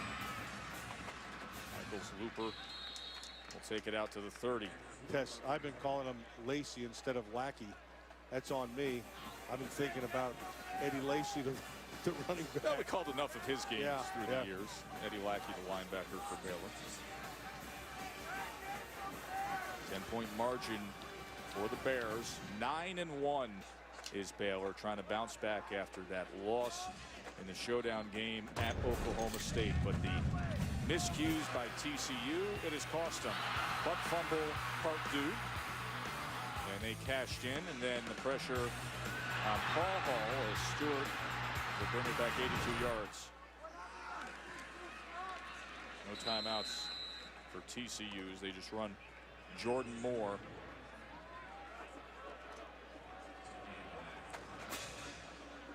Well, it's tough to beat. It's hard enough to beat a team. It's hard. It's even harder to beat him when you're beating yourself. Paul Hall was just 8 of 16 in that interception. Their touchdown came from Boykin when he came into the game. Let's check in on the field with Kaylee. Thanks, Joe. Coach Bryles, your team has capitalized on TCU's mistakes, but we saw 3 3-and-outs from your offense. What do you need to do to increase their effectiveness? Well, you know, we've made some big plays defensively there right toward the end of the first half. Got 2 scores on the board, and you know, we just got to keep grinding offense. We missed a couple of shots in there, and you know, we knew it's going to be a tough game, and it is. TCU has brought pressure to your offensive front. What adjustments do you make there? Try to block them better. Thank you, Coach. Pretty simple, huh? 14 points off of turnovers for Baylor. 109th meeting of these in-state rivals. 27-17. Let's join Wendy, Todd, and Robert back in the studio for the Dave and Buster's halftime report.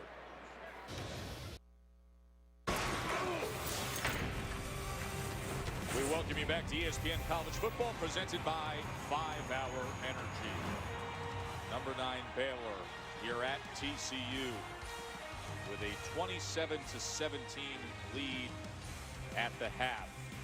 Look at some of the marks here, and not typical of what we've seen with the Baylor offense as we get ready for the second half. Joe Tessitore alongside Matt Millen. 27 points, but it was turnovers that got the best of TCU. For all intents and purposes, the TCU defense really held them to 13 points. I thought they played them outstanding, Tess, to be honest with you. I thought they took that passing game away and they handled the run game. When they tackled and they kept people inside, they did extremely well. What they didn't do well was score points, but they had excellent coverage, which led to some sacks. And then offensively, this is what they've been getting in their own way. We talked about it earlier. You got the bumble right there, a.k.a. butt bumble. And then the pick at the end of the game, it's kind of a Christmas theme, the bumble. He takes it back 82 yards, but Paul Hall's going to have to play better this second half, make the throws that are there. They're there to be taken, and then defensively they have to continue to do what they've been doing. Ryan Stewart had that 82-yard interception return for a touchdown. 14 points off turnovers at the end of the first half there for Baylor. Casey Paul Hall with just 8 completions for 96 yards, had the interception in that first half. It's TCU be on offense to start this second half.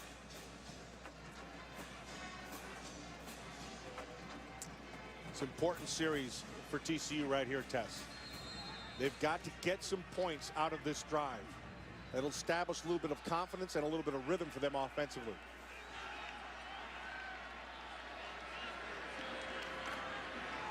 DJ Catalan as they try to work him. Let's go down to the field, check in with Kaylee Hartung. Thanks, Joe. We've got to contest every shot. Gary Patterson brought it back to a basketball analogy in explaining what has worked for his defense against this Baylor offense. As for his offense and the mistakes we've seen, he says we've got to think positively. We want to play for 60 minutes. We want this Baylor team to understand who TCU is. Thanks, Kaylee. He talked a lot about what Oklahoma State's defensive coordinator Glenn Spencer was able to do last week in shutting down Baylor, trying to mimic some of that. One of those is to just suppress how many plays they have on offense. They did not do a good job of that in the first quarter, but in the second quarter they did. Second quarter they did, and then they can't stumble over themselves. Paul had a, you have an open receiver. When you've leveraged the defender, that ball has to be on. Put it on him right away. He's been off today.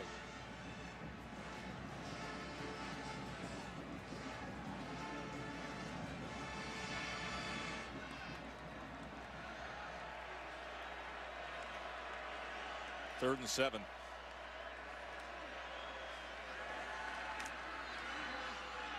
And a strike right over the middle to move the change to Josh Doxson. That's what I'm talking about.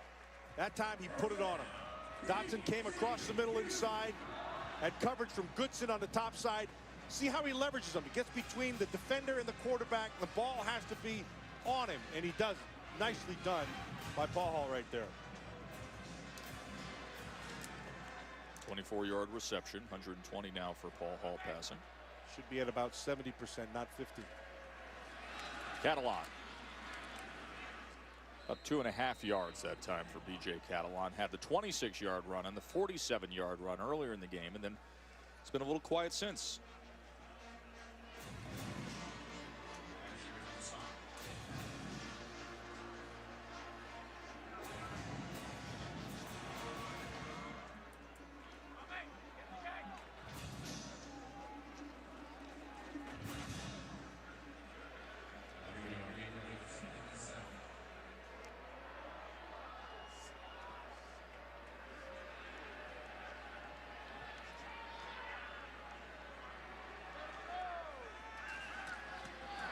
He jumped the route, and Eddie Lackey is going to pick six this baby. That's 2 today for Baylor. Great call, Tess. It's exactly what he did. He jumped that thing. He baited him. He wanted him to go to the inside. He did it, and he jumped it. Yeah. Now he's going to read this whole thing. Watch, his eyes are right at the quarterback the whole time. Now he jumps it. Now he knew exactly where that slot receiver was, and Lakey just took it to the house. That's really well done. 2 pick sixes today for the Bears.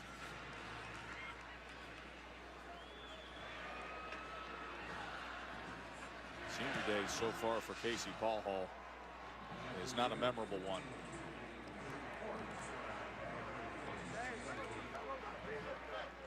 Lackey's had himself a real strong game. Sure has. He's been very active. You can see him you saw him in the run game. He's done exactly what they've asked him to do, and he jumped that route to give himself an even bigger lead.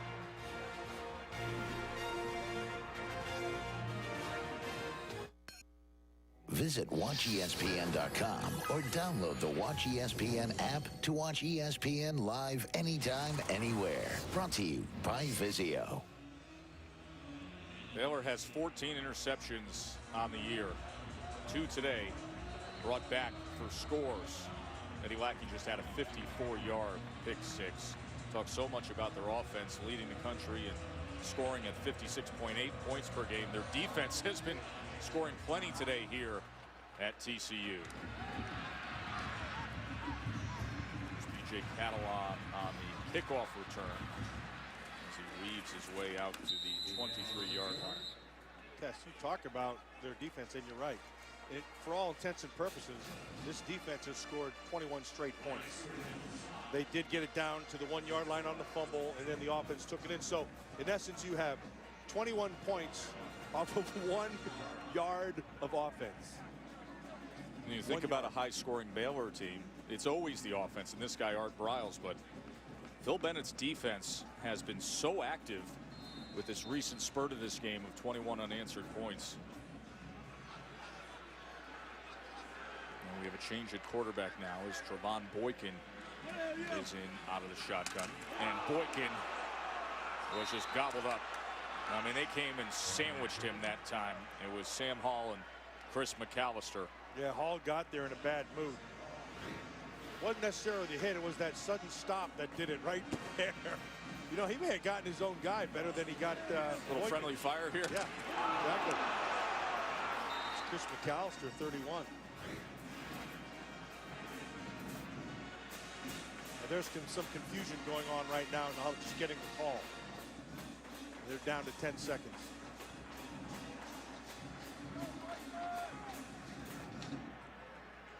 Remember, it was Boykin who threw the touchdown pass earlier. You saw Gary Patterson right there, not pleased at all. That comes from the sideline. That's completely on the sideline. That's not the huddle. Media.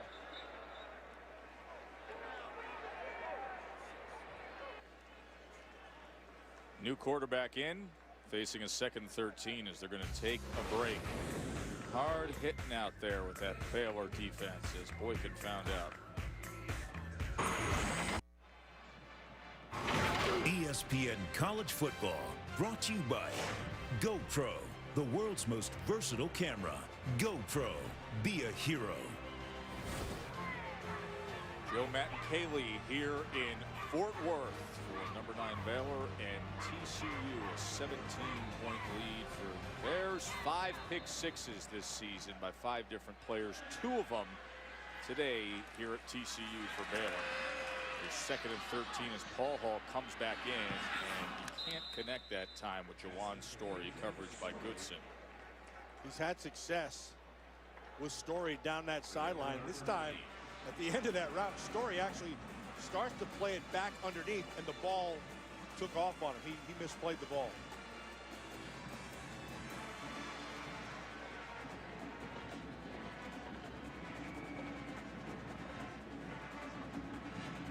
We have 7 on 3rd down conversions for Hawks today.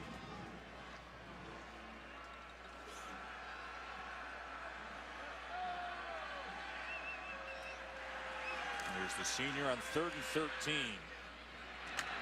And that was almost picked off as he overthrew it. They're going to get a targeting here as Boykin, the quarterback, the first 2 plays of this drive, was hit hard right at midfield. That's going to get on Dixon.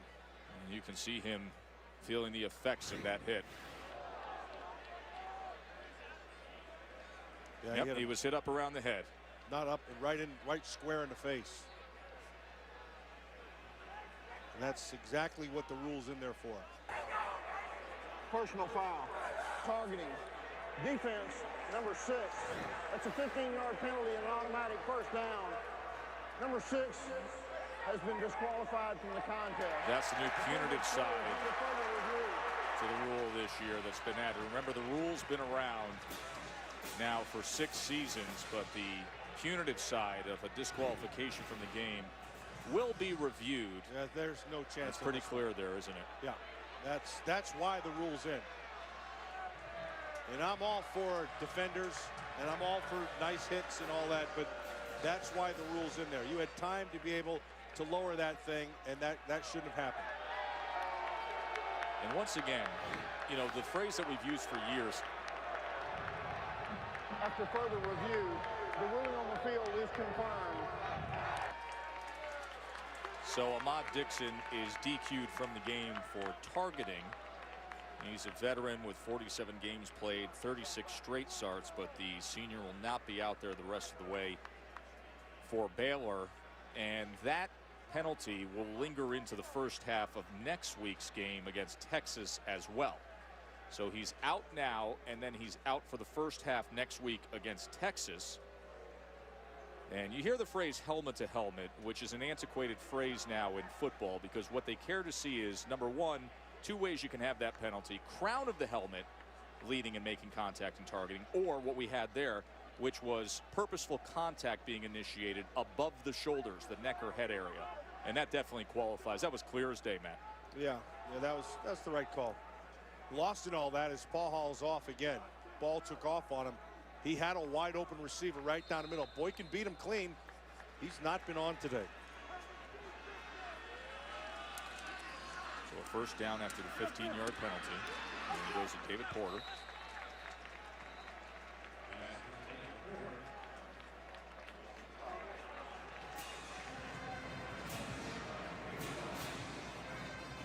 Yes, don't they have to leave the sideline? Yeah, Dixon is not to be on the sideline. Is the protocol. Standard procedure is that he would be walked to the locker room after being disqualified from the game. And here is Porter shaking free. And David Porter with a downfield block and spinning his way for extra yardage. Well done by number 14.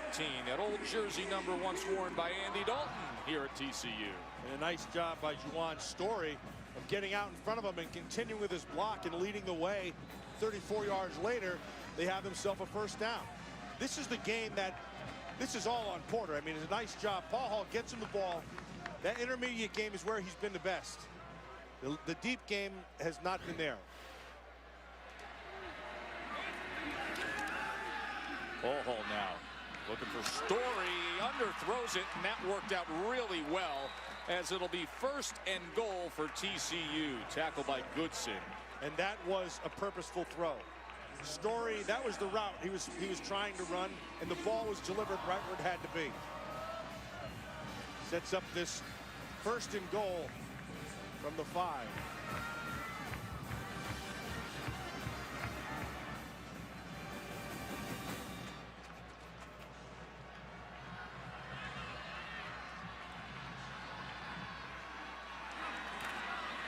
Here's Green.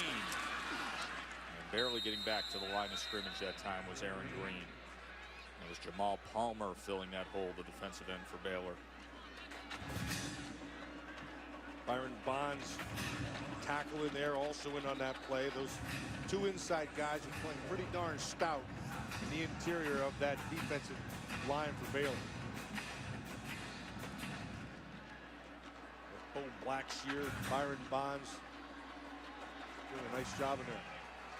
2nd and goal as Catalan is in the backfield. They run option near side. Paul Hall reaches out. Touchdown, Frogs. See the difference in that play test? That time he attacked the line of scrimmage. Got to it fast. Not lateral, vertical. See this right here? That's exactly what he needs to do. It forces the defender to declare what he's doing, and then he can read it better. Trahan declared the back, and Paul Hall took the gap.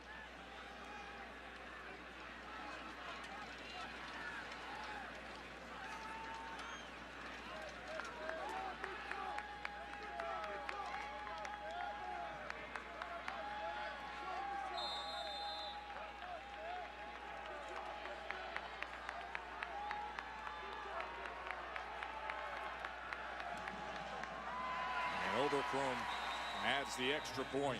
And TCU got a much needed score here on a drive they pieced together. Say goodbye to Ahmad Dixon, DQ'd with the targeting. And say hello to TCU feeling a little bit of momentum again.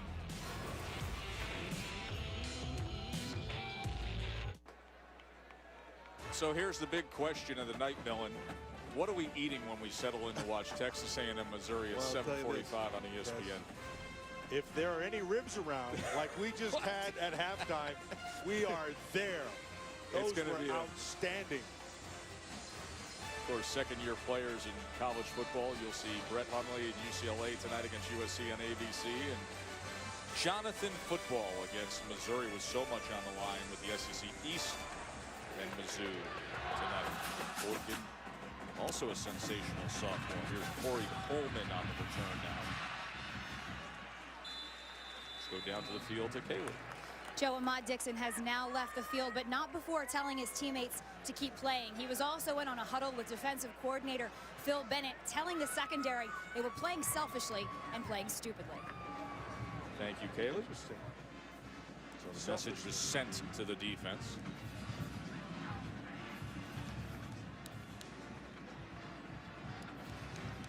Phil Bennett's done a great job of bringing his side of the ball up to standards.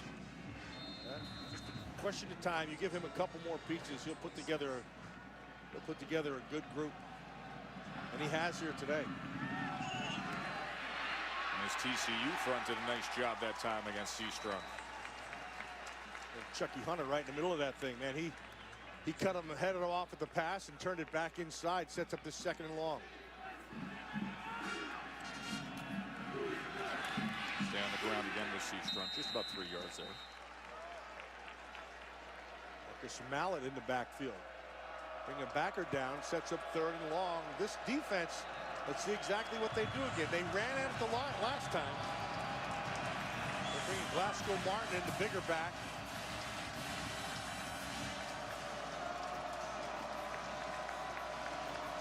They have 3 receivers down here. Last time they were going 4-on-3 and 3-on-2. And it looks like that they're going to do the same thing. And now they bring the man in motion to go 1-by-4 here on 3rd and 12. And they're going to get the flag here. There was motion. False start. Offense. Number 77. 5-yard penalty. 3rd down.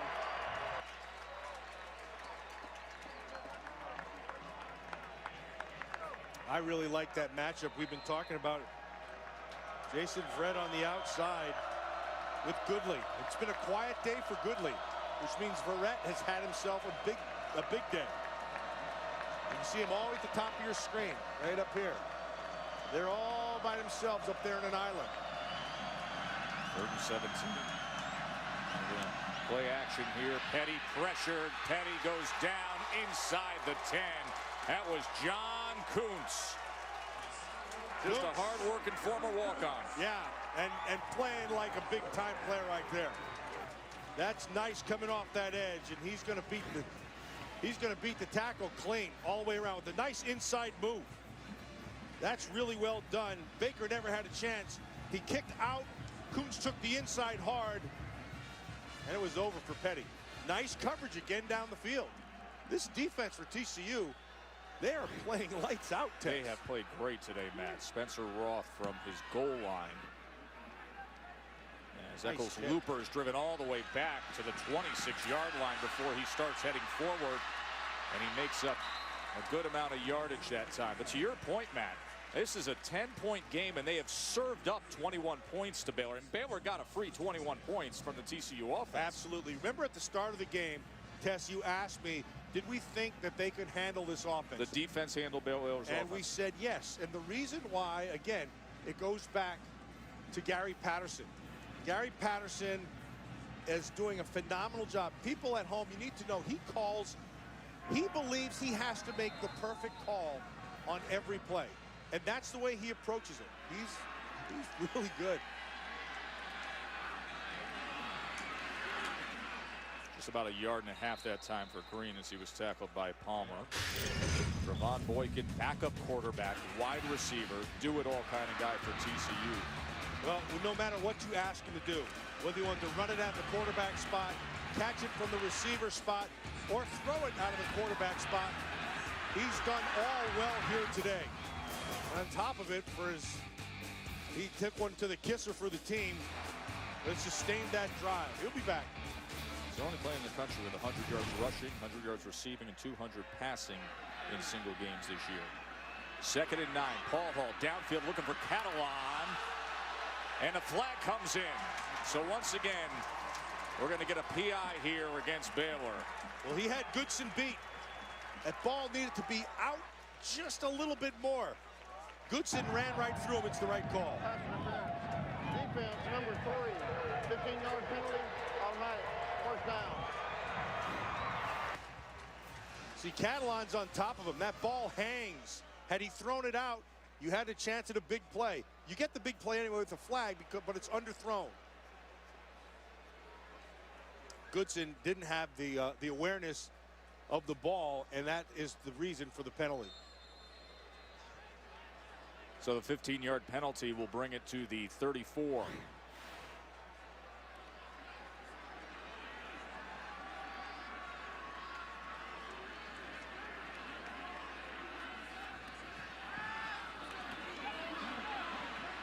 Story. Somehow he breaks free from that. He had 3 defenders collapsing on him, had to deal with the sideline, keeping his balance, and manages to make something of it to the 25. Now that is just outstanding work by Story.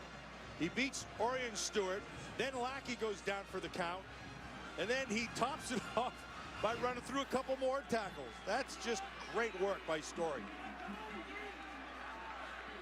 2nd and 1. Catalan comes in motion and now joins Paul Hall in the backfield. Little man action down here in the bottom of your screen. With Story. Yep. And Paul Hall sprints into that side. And then he throws it away. It'll be 3rd and 1. Should have run it. Don't throw the ball away. There's no defenders there. Eat that green up.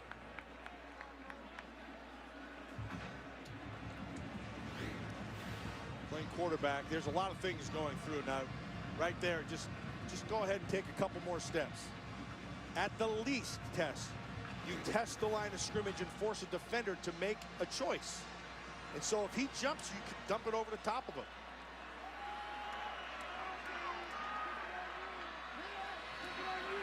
Catalan. 1st down for the Frogs. And a bit more. You know, Catalan has run through a lot of tackles here today. Baylor, defensively, they've not been sure in the tackling department. Catalan early did it, and now here he is doing it again.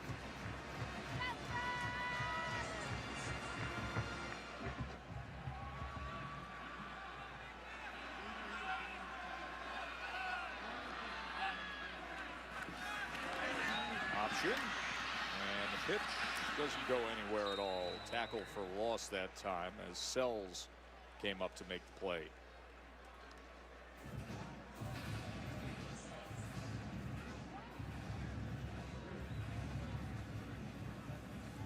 Yard day for P.J. Catalan. Got off to a good start. Had a 47-yard run. That was the longest of the season for TCU in the 1st quarter.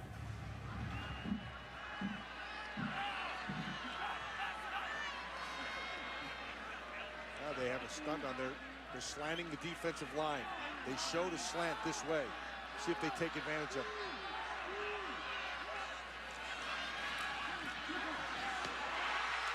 Touchdown, and the comeback is on in Fort Worth. Josh Doxson.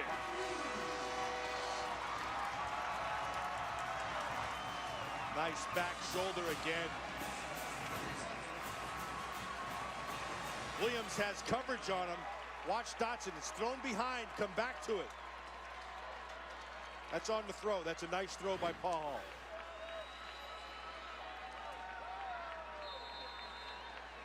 That's a good read of knowing where your receiver is as opposed to your defender. Defender's on top, you throw it behind. This is a field goal game. Not long ago, it looked like the number. Boy, do we got a good one come Monday Night Football, and coverage will begin with Monday Night Countdown served by Applebee's at 6:30 Eastern, and then it is New Orleans and Seattle at 8:25. How do you see this one, Millen? Saint Seahawks.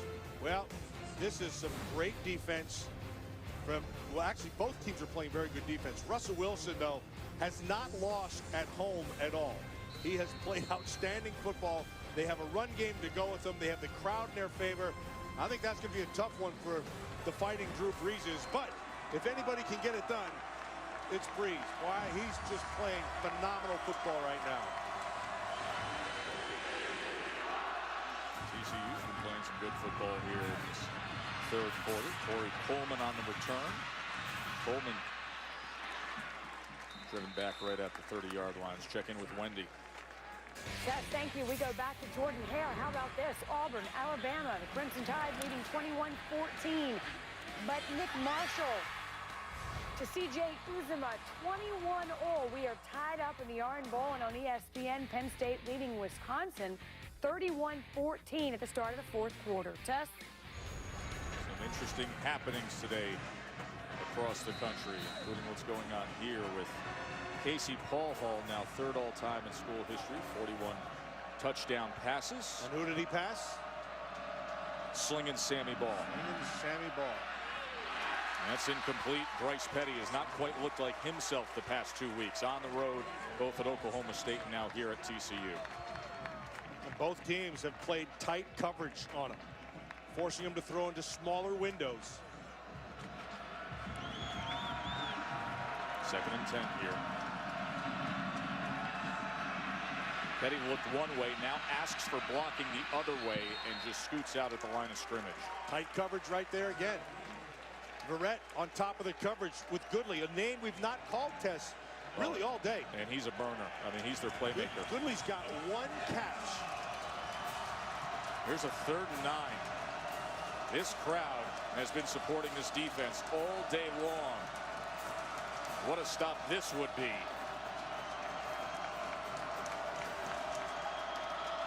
2 by 2. They're going 3-on-2 on both sides. They were down 34-17 earlier in this 3rd quarter. Play clock is down to 1. And they're going to have to use a timeout. Baylor takes their first timeout of the half.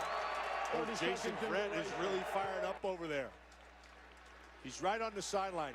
Keep in mind, Goodley stays to the right side of the offense, Tess, all game long. He doesn't move. Whatever side they're going, whatever direction they're going, he's always to the offensive right. So Verrett has locked up with him all game long. He's really played a phenomenal game. Goodley's got 1 catch for 12 yards for the day. Baylor had 201 yards at the end of the 1st quarter of total offense. They've had 22 since. Wow. That's good defense. That's Gary Patterson. That's Gary Patterson. And yeah, we can talk about Gary Patterson, and then it still takes the guys out there to be able to execute it. And right now, this Baylor defense is playing extremely, extremely well. TCU, rather. And there is Jason Verrett, TCU's lockdown corner. It all comes full circle for Jason Verrett. His first game as a TCU player was in 2011 when RG3 torched their defensive backfield for 5 touchdowns. And now he's locking up and shutting down the Baylor offense here as a senior. 3rd and 9. Can he do it this time? In stride. Play Fuller. First down. Much needed for the Bears. And he beat Sam Carter to the inside. Remember, there's 3-on-2, so you're inside, locked up outside, then you have the safety over the top. He beat him to the inside. Norwood trying to fight for some. It was a 26-yarder. Was their first play over 20 yards today. Yeah, let's go back to that throw. You can see he got to the inside, and there's nobody sitting in the middle. You have both safeties sitting up high. Your inside defender, as soon as you beat him, you have a chance. Ball came loose there. TCU's fighting for it. Who has it? Oh, it's saying Baylor was able to get on top of it there.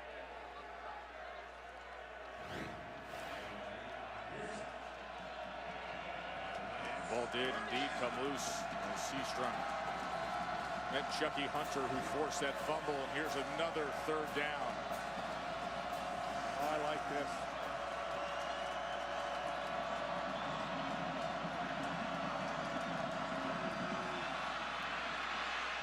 Patiently waited and right at that line to make. And Seastrunk took it 5 yards there. You said it right with Seastrunk, Tess. He is a patient runner. He is, isn't he? Really patient. Allows his blockers to do their job and then takes advantage of the aftermath. Just gets in behind him. He can be that way because of how quickly he can accelerate. Exactly. He doesn't need that full steam ahead right from the start. Really good change of direction. Petty. Wide open inside the 10. And it's a touchdown for Levi Norwood. All of a sudden, the Baylor offense wakes up here at TCU. Oh, yeah. This is what I was waiting to see. Norwood just got down in between 2 defenders, and Petty put it on him. Nicely done on the front end because there's no pressure on Petty. He has the opportunity to stay patient. Did you see where he placed the ball, Test? That was really well done. He threw it away from Chris Hackett, and Norwood is able to make the adjustment and then finish.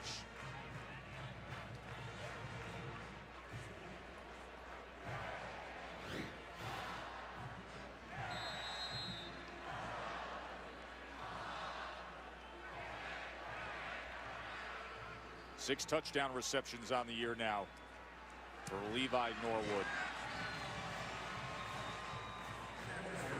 25 consecutive games with a catch for Norwood. 41-31, but such an entertaining third quarter. Celebrating its 9th year sponsoring the Good Hands Field Goal Nets, Allstate makes contributions to participating universities' general scholarship funds for each field goal and extra point kicked. And to date, Allstate has contributed more than $3.3 million in scholarship funds.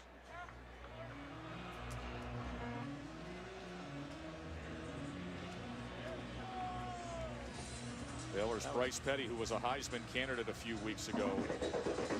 Tonight, just 16 of 30 and a couple of touchdowns. Yeah, and he struggled his good coverage, but there have been a couple of really nice throws. That one, like you said, then used his eyes and feet.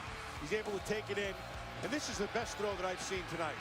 He throws Norwood open, throws it away from Hackett, the safety, and is able to get Norwood into the end zone. That's really well done, Petty. Stayed with it and was able to cash in. He's the Big 12 in passing yardage and among all the national leaders in so many categories. B.J. Catalan now with a good return. Let's go down to the field to Kaylee. Joe, TCU trainers will not comment on Trevon Boykin's status on the receiving end of that targeting call we saw from Ahmad Dixon.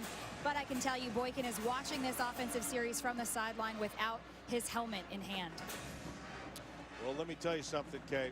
When they take your helmet, you're done. They're not giving you your helmet back. You're finite. What a price to pay.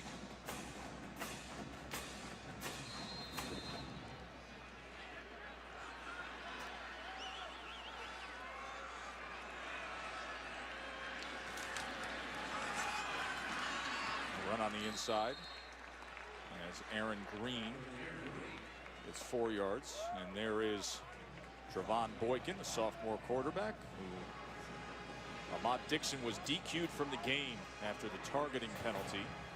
Had the touchdown pass when he came in. He does it all.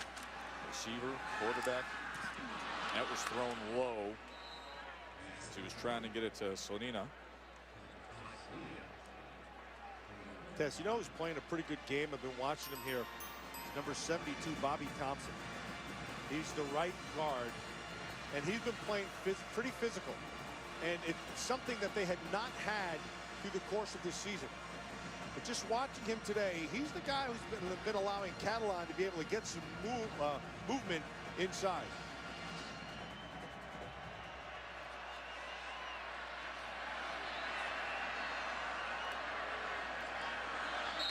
Now they're going to get some motion here as everybody was pointing to that line. That should be on the defense. TCU pointing the other way. See how they square it away. Mike DeFee.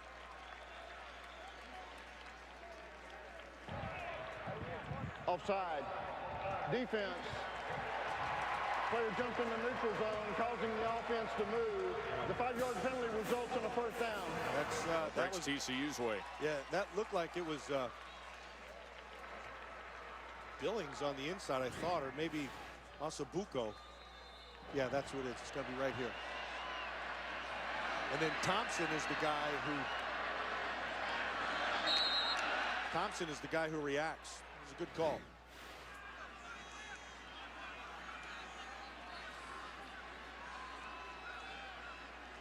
First down at the 39.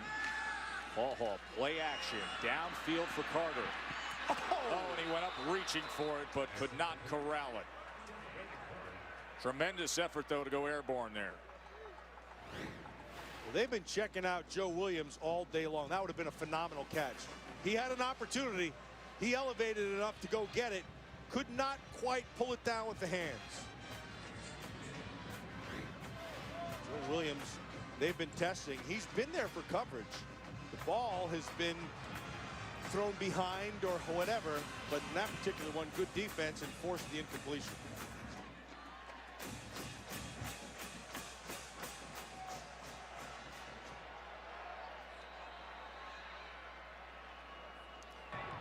Timeout, TCU. TCU takes the second time out of the half. 30 seconds in duration.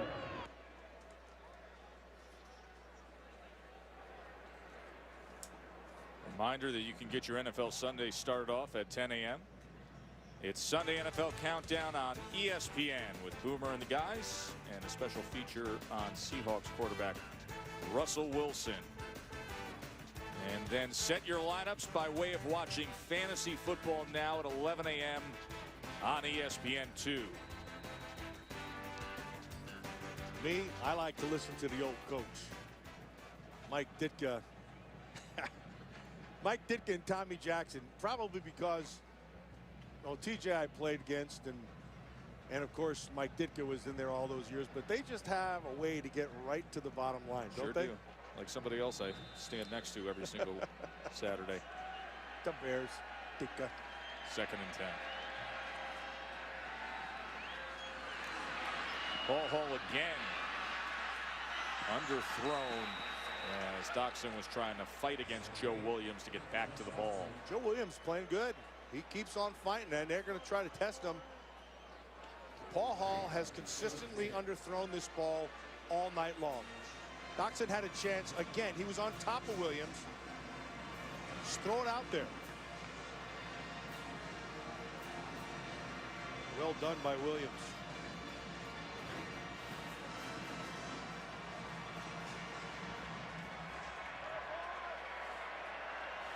Third and 10.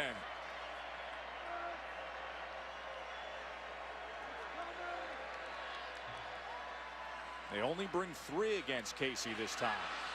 And with that time, he threw it a bit high to Slanina. Boy, he had his time. He had his man.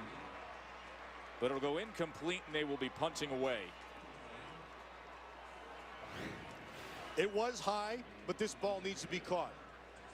You want to play receiver in this level, those are the catches you make. Paul Hall could have brought it down, but regardless, it's in an area, it's in your hands. That's a ball you have to pull down. Instead, Ethan Perry gets out there to kick away to Levi Norwood.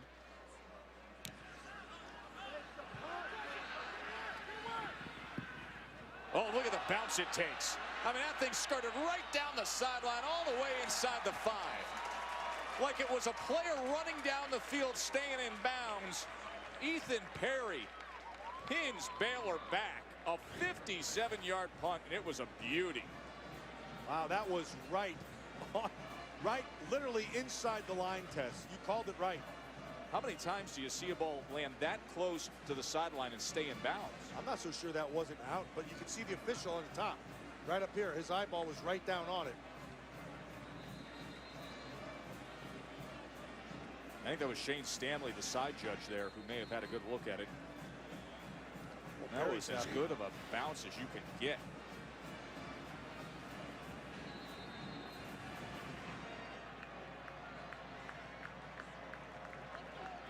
So back out comes Bryce Petty. Had the touchdown pass moments ago. Let's see if he can dig out of a hole here and get some field position. As he fights Coleman, who stiff arms his way for a first down. Yeah, you play zones against Bryce Petty, he will eat you alive. And a lot of teams have done that. And if they have played man, they've backed off, and he'll eat you alive underneath. The way to play this team is tight coverage. That's what happened with OSU, and that's the success that TCU has had with it.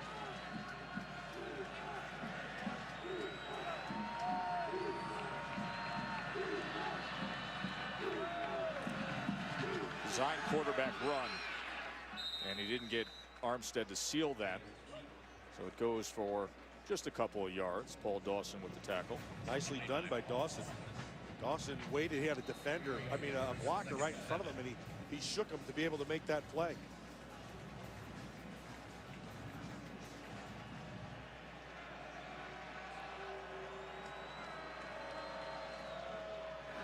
Petty on 2nd and 7. Quick strike incomplete as Coleman could not hold on to it. Coleman with the right, good route. Wide open, should have been a catch. Sets up this 3rd down. See if they don't tighten the coverage here. Again, haven't heard Goodley's name all night long.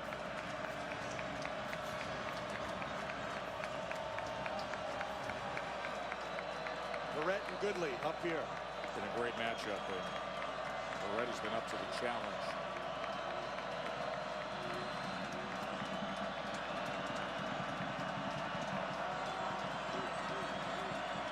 Third and 7. Petty looks one way, comes back the other, picked off. That was Sam Carter. He sat on it.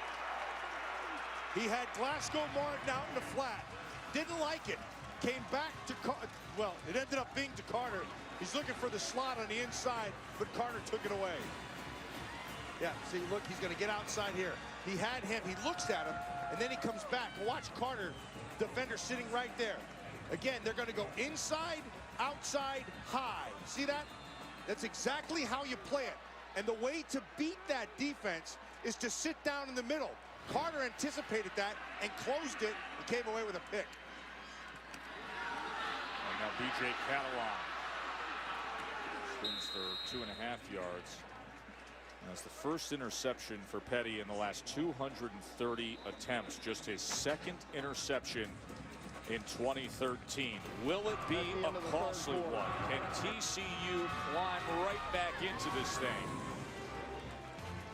End of the third here in Fort Worth.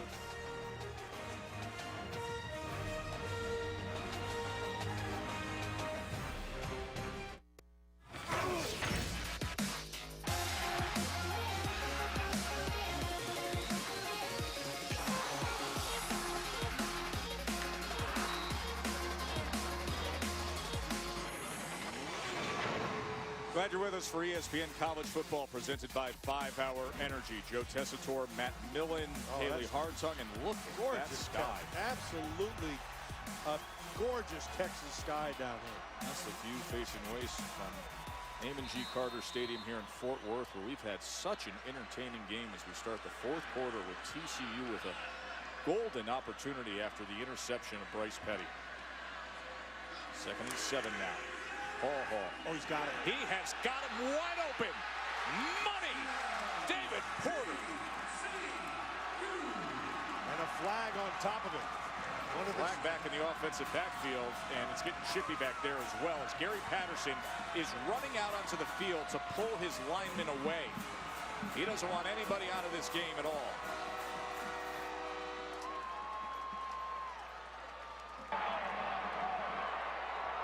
Personal foul, roughing the passer. Defense number 31.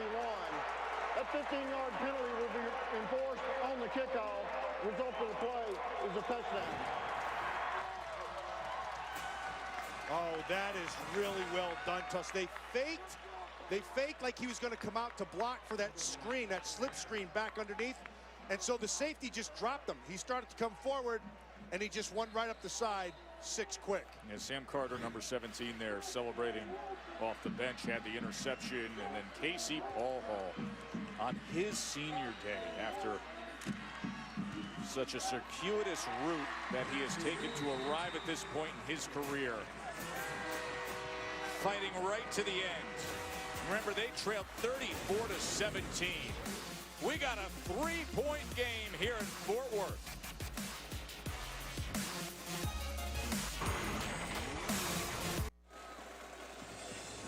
Amon G. Carter Stadium here on the campus of TCU. An off year for TCU, dealing with so many injuries and shake up at quarterback when Paul Hall was out for an extended period. But what a way to try to finish strong against the number 9 team in the country as they have rallied back to within 3. Remember, there was the penalty, and that's why they went for a touchback, the big kick. Here's Kaylee. Joe, on this senior day, as the TCU defense takes the field, these seniors relishing the moment. Elijah Olabode saying, this is it. This is my last fourth quarter here.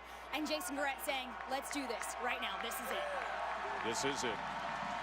They won't have a bowl game this year, but they got a shot to knock Baylor down. Well, Joe, if this defense takes the cue from Jason Verrett, he has played lights out today.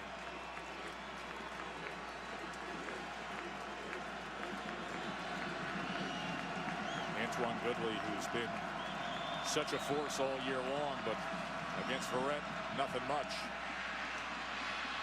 Here's Linwood. Shock Linwood. We haven't seen as much of today with Seastrunk and Martin back healthy in the backfield for Baylor. They lost yardage on that. Oh, no, they did. They picked up about a half yard. Sorry.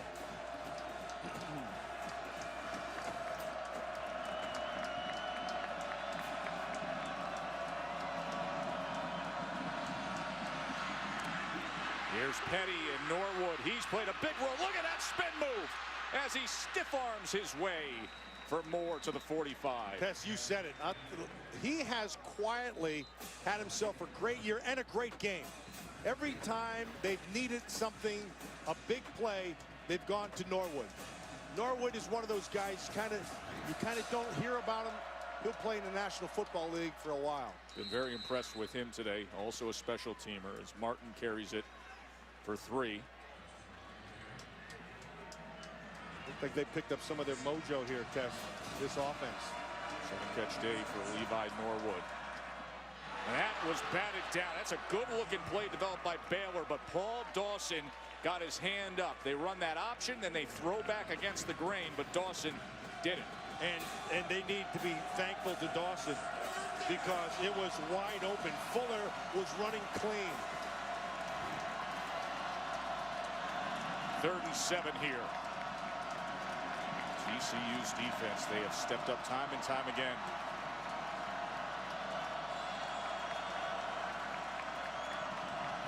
Here's Barrett down here with Goodley. Pressing him again, Matt. Petty scrambling, trying to extend the play, and then he's taken down by Lathan. Lathan should turn around and give a kiss to Jason Verrett. Who, you Les Miles now? Yeah. I'll tell you, this kid has played a phenomenal. He was looking for Goodley the whole time. Verrett is all over him. I mean, he just locked him up, and it forced Petty to look elsewhere. Oh, that's a great job by Lathan not giving up. He was blocked and stayed with it. It's okay to be blocked. It's not okay to stay blocked. Nichols Looper back on to return the Roth punt again, and it's a high, good, deep punt. Takes a bounce at the 10, and it's a beauty inside the 5 and down at around the 2-yard line. Tremendous special teams coverage by Baylor. A hang time of 4.52 by Roth. A 57-yard punt, but it's been Verrett's day.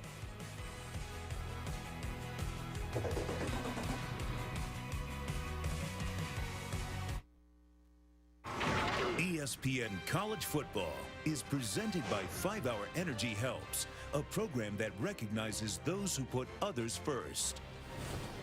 It's Gary Patterson who told us yesterday, you know, I love being a defensive coordinator, but I don't know how much longer I can do it. The obligations of being the head coach, running a Big 12 program. Let me tell you, he's one of the very best defensive minds there is. I think he's going to be doing it plenty long, especially the way he's coached this second half against Baylor. Now, backs against the wall for TCU. Paul Hall wants it all. And it'll be 2nd and 10 from the 2-yard line. I like that. That's a nice, aggressive call. You take your shot. Clear the middle, let him run to the middle of it.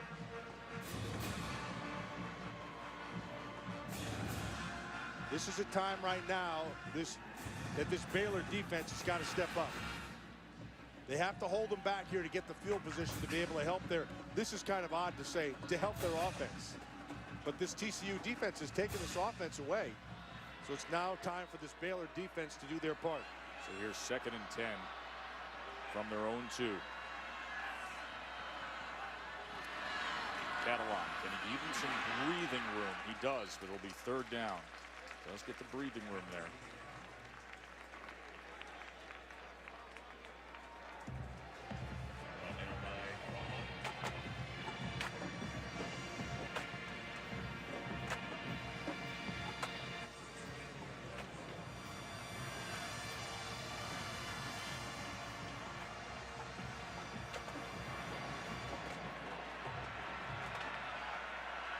Third and 4 here.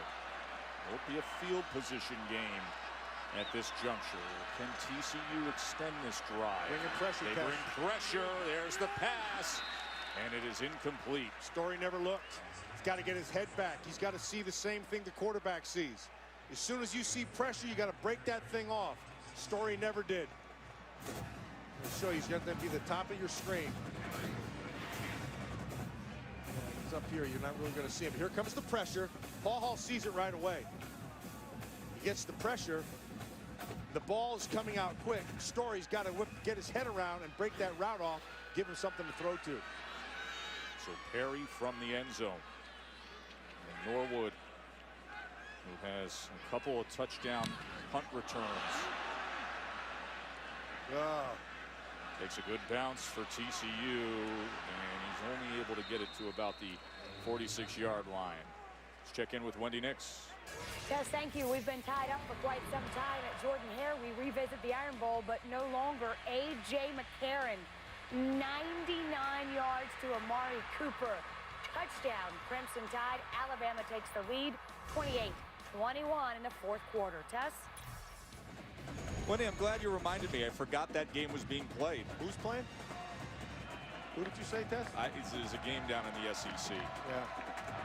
They play decent football down there, I'm told. But not as good as what we have going on right here. We got a great one here in Fort Worth. Seastrunk nowhere to go, just about a half a yard on the delayed handoff, and Kuntz has played a good game. 97 John Kuntz. Kuntz is there, and Dawson also. Dawson's having himself a pretty good game as well. They've been able to handle that run game with just the 4 down and the middle backer, which has allowed them to be able to play their coverage to the outside. 2nd and 9 now. Baylor hold on to this 3-point margin. That's a good, strong effort that time by Glasgow Martin. And that's a first down for Baylor. That's smart. It looks like what they've been doing is slanting to the formation with their defensive line. That time Glasgow Martin took it away from the slant. And here's Martin, another hard run by the 230-pound senior. Getting physical, getting back to basics. Kind of back he is. Yeah, that's nice. I like the way he runs. He's a physical guy.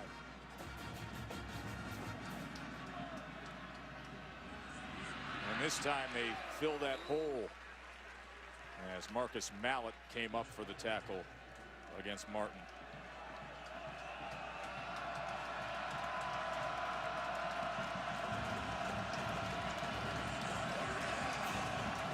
Third and 4.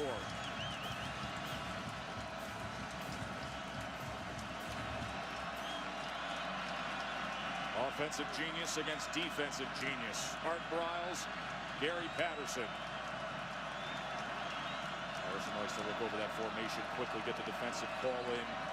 We see Petty checking with the sideline. They stay on the ground, and Martin, it'll depend on the mark here. He's going to be short. See the linesman right there? That's Walt Coleman. And he gave him the right foot spot, and that's going to be, ooh, I would contest that. I mean, our line is not dead on, but it shows short. I'd ask for the measurement.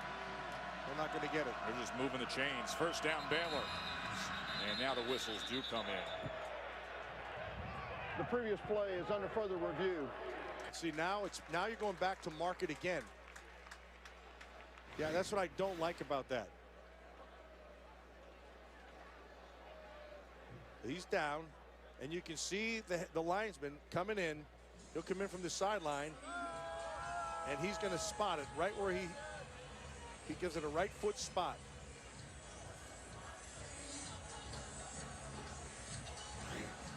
Now what happens, they'll respot it, Tess, so you don't get as exact a spot as you used to, as you would have rather, with the original spot.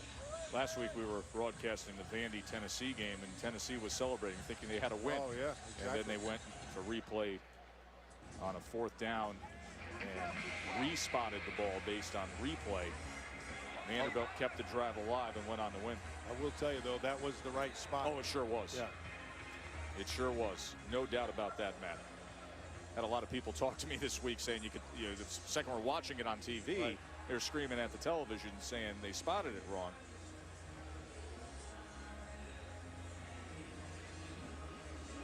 Bob Vucetic is the replay official for this Big 12 crew led by Mike Defee. And such an entertaining game between two programs that compete a lot in the same recruiting wars, find themselves overlapping with similar players. They've had some thrillers in their shared history through the years, and back to being conference rivals now. Tess, I think both these coaches share something that's rare. I think they're both outstanding evaluators. And see, everybody gets caught up in the recruiting game. It's not about recruiting. It's about evaluating. And both these guys do a very good, and both of them take a very, very active role. They're the last say in if you get a yes or a no. To your point, Texas Longhorns have had 5 stars for the past quarter century coming in the front door on signing day. These guys go around collecting 2 and 3 stars, and they play like 5 stars. And they develop them. They develop them. That's the big deal. And Gary Patterson's done a great job of taking guys that have been around the ball in high school and putting them on defense. Oh yeah, both these guys, I can't say enough about them. I think they're two of the better, two of the best coaches in college football. Both come at it from different angles, but both have a lot of similarities. Art, he loves his offense, and Gary loves his defense. But they know they need players to be able to get both sides done, and they've done just that.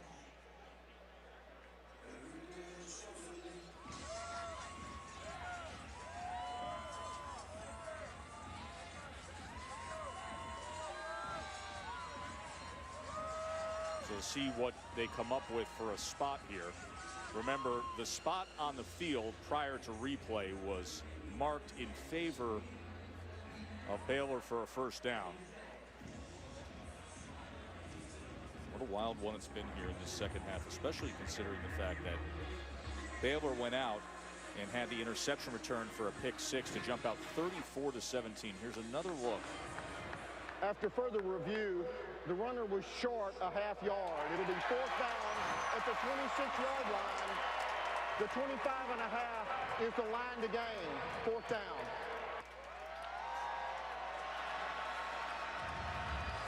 So here we go again, Tuscaloosa.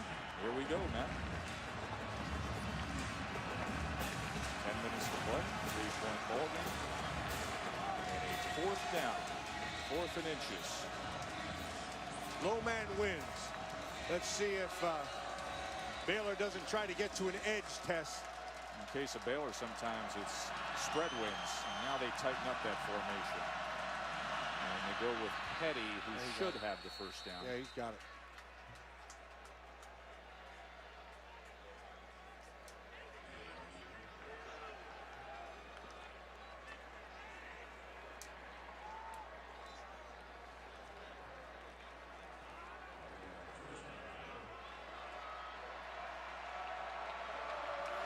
Baylor can push in their lead here. Stiff arm by Martin to the edge. Good balance. He'll be right near the chains again. Well, he shook off the tackler. I believe it was either Dawson or Kuntz, one of those two on the outside. Just a straight arm. That's a powerful runner. I like his game.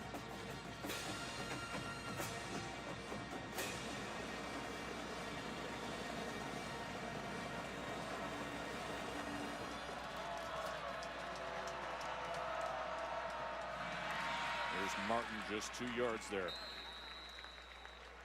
They're going man-to-man, Tess, on the outside. They're taking Baylor's 3 receivers on the outside, and they're locking them up. Red on one side, and then on the other side, they're doing the same thing. Just a nice job. Kevin White's on the outside out there. You got Olabode on the inside receiver.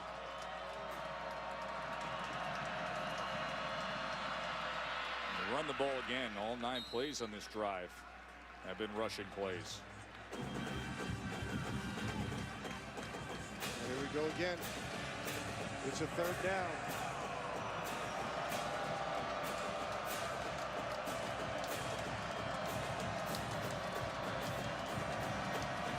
Third down and 6.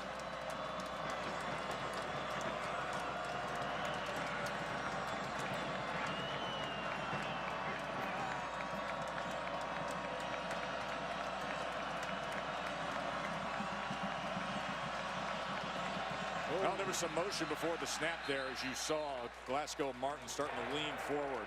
False start. Offense. Number 8. 5-yard penalty. 3rd down. He was going to throw that thing. Verrett and Goodley were locked up. Goodley had an inside route. Verrett had no help. I would expect to change that right now. Hackett is to his side. You see him right down here. I would expect him to deepen a little bit now. You have room to play with.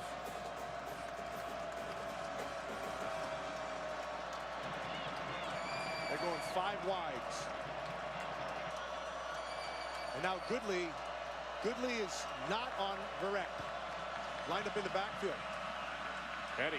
He was looking to run for a moment, then lofts it away as Verrett still tried to make a play on it. And a flag comes down at the 7-yard line, right in the middle of the defense. Ineligible man downfield. Offense number 54. That penalty's declined. 4th down. That was his center, Huber, who was down looking for the second level to block somebody.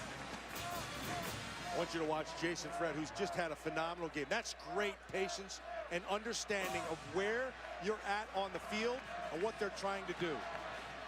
They were going to try that little stutter stop. He just had great patience and knew they had to get that beyond him for the 1st down.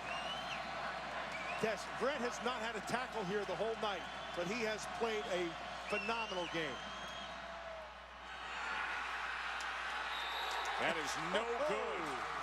Aaron Jones, the talented senior kicker who was 2 for 2 before that 32-yard attempt, misses. He's only 63% in his career. It's a guy who kicks a lot. But this one, he flat out missed. We got a ball game down here in Fort Worth.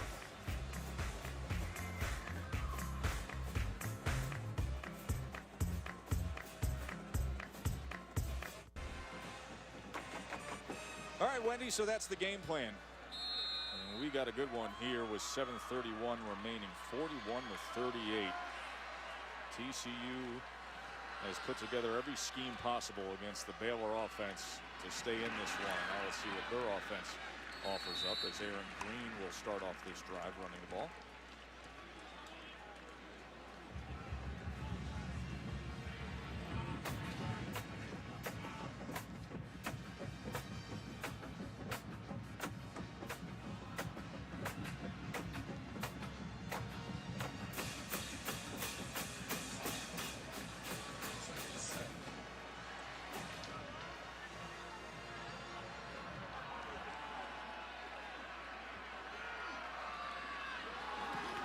Stay that way again with Green for just 2 more yards, so it'll be 3rd down and 5.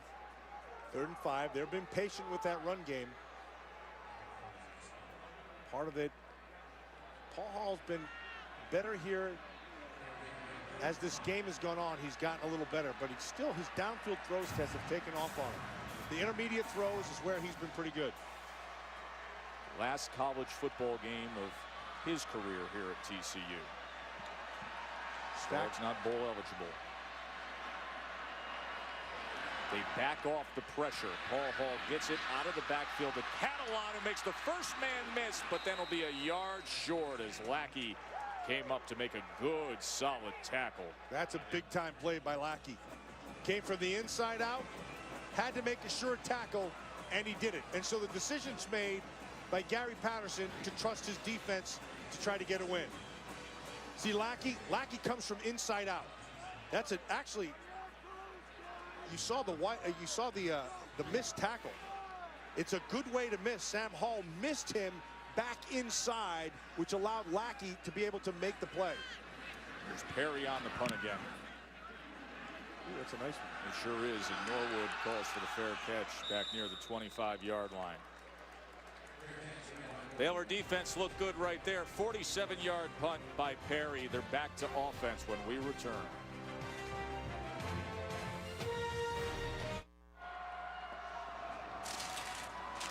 Hardest working players brought to you by Polaris. And it's been a night when defense on senior day has been the focus. And Gary Patterson knows what Jason Verrett wants this night to be all about, and he's delivered.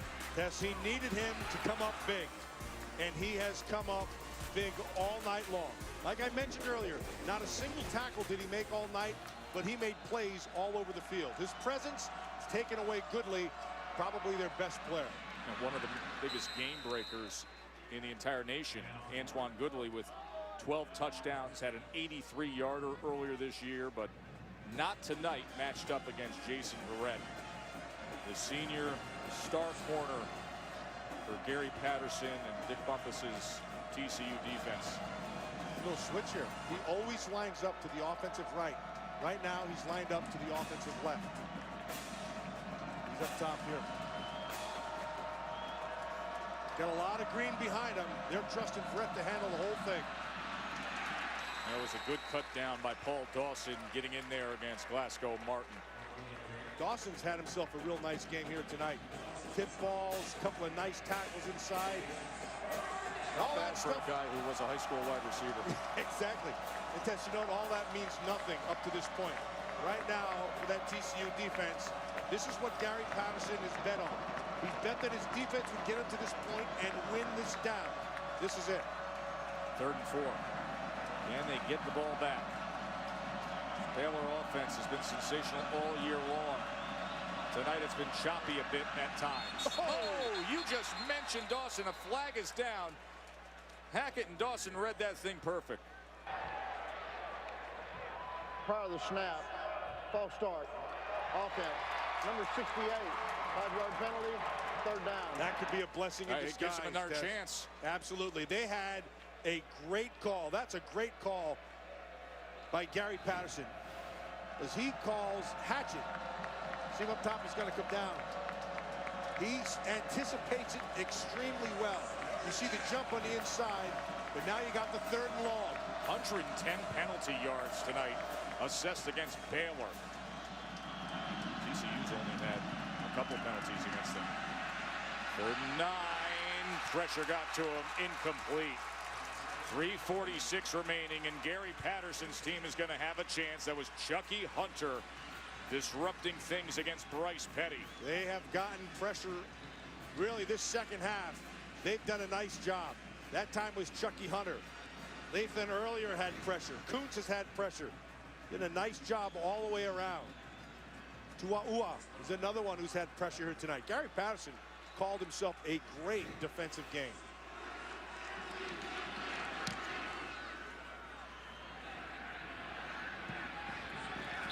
That's straight into the Baylor bench. And they're going to have good field position off of this at the 39. So tonight it is Johnny Manziel against Mizzou. And Mizzou has a chance to win the SEC East, and an ABC at 8 o'clock. The victory bell up for grabs. The rivalry series presented by GoPro. Number 22 UCLA, number 23 USC. You get a night of Johnny Manziel on one network and Miles Jack on the other. You can't beat that. Miles Jack, he is a fun player to watch. This sport is so great, isn't it? None better. 1st down for Paul Hall. He just tried to muscle that underneath to Boykin. Boykin back in the game. Remember, he took that big hit. There's a targeting that DQ'd starting safety Ahmad Dixon for Baylor. He's back in there. Casey Paul Hall playing in his final moments of college football. TCU's only lead of the game was in the 2nd quarter at 17-13. They trailed 34-17 here in the 2nd half. And now with a chance. Downfield, and he overthrew Jawan Story. Coverage came from Goodson.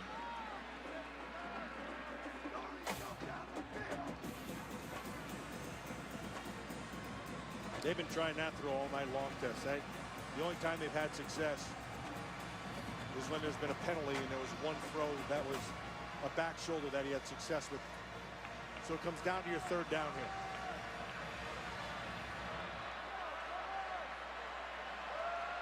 See if they don't bring pressure. Here they come. 3rd and 10. At the slot. And it was Boykin. False start.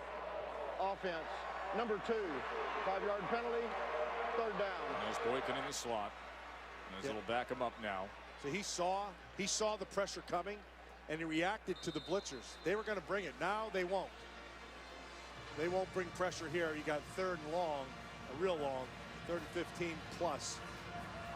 And so they'll just play a zone, and they'll set their wall at about 14 yards. They need to get to the 49-yard line. 3rd and 15. They bring 4, run a stunt, pick it up downfield, looking for him, and it was almost intercepted as Stewart was juggling the ball out of bounds. Ryan Stewart had a pick 6 earlier tonight, and this time he was defending here deep against Porter. Oh, that's a good call by the official. You see the side judge right there. He did catch it, but he caught it out of bounds. Because they've been trying that route down that right sideline the whole night. They're going to go for it here on 4th. They have 1 timeout remaining. There's 3:20 left, and they're at their own 34-yard line. So they go for it on 4th and 15.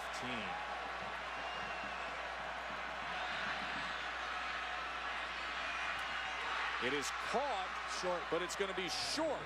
It'll be about 2 yards short of the line to make. Josh Doxson was able to corral it, but it'll be a turnover on downs. That's on Doxson. He's got to know where those sticks are. You can't break it underneath. You've got to get to the 1st down mark. Nice job by Williams of closing. They set their wall. See how their wall's set behind? Now you throw it in front, you come up. The Doxson has to be able to get to that line, Tess. That's on the receiver.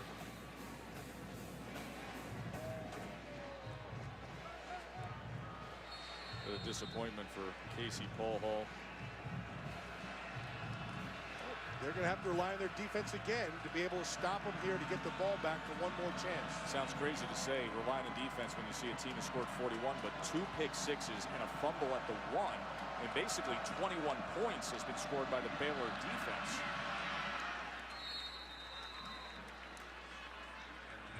Dawson and Hatchett again. Those are familiar names, Tess.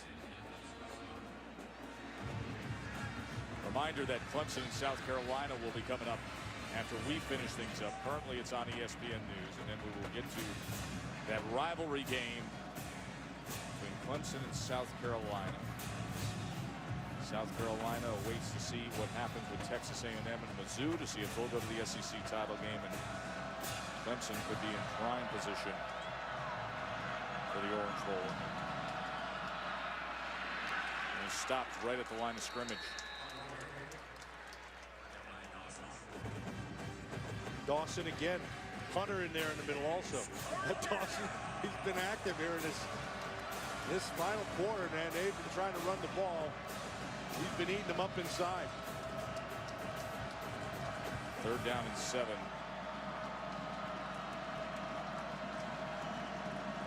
Three for 6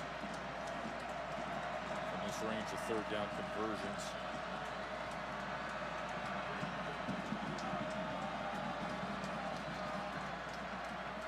And they're going to let the play clock come right down and then use their 2nd timeout with 1:48 Baylor takes their 2nd timeout of the half. 30 seconds in duration.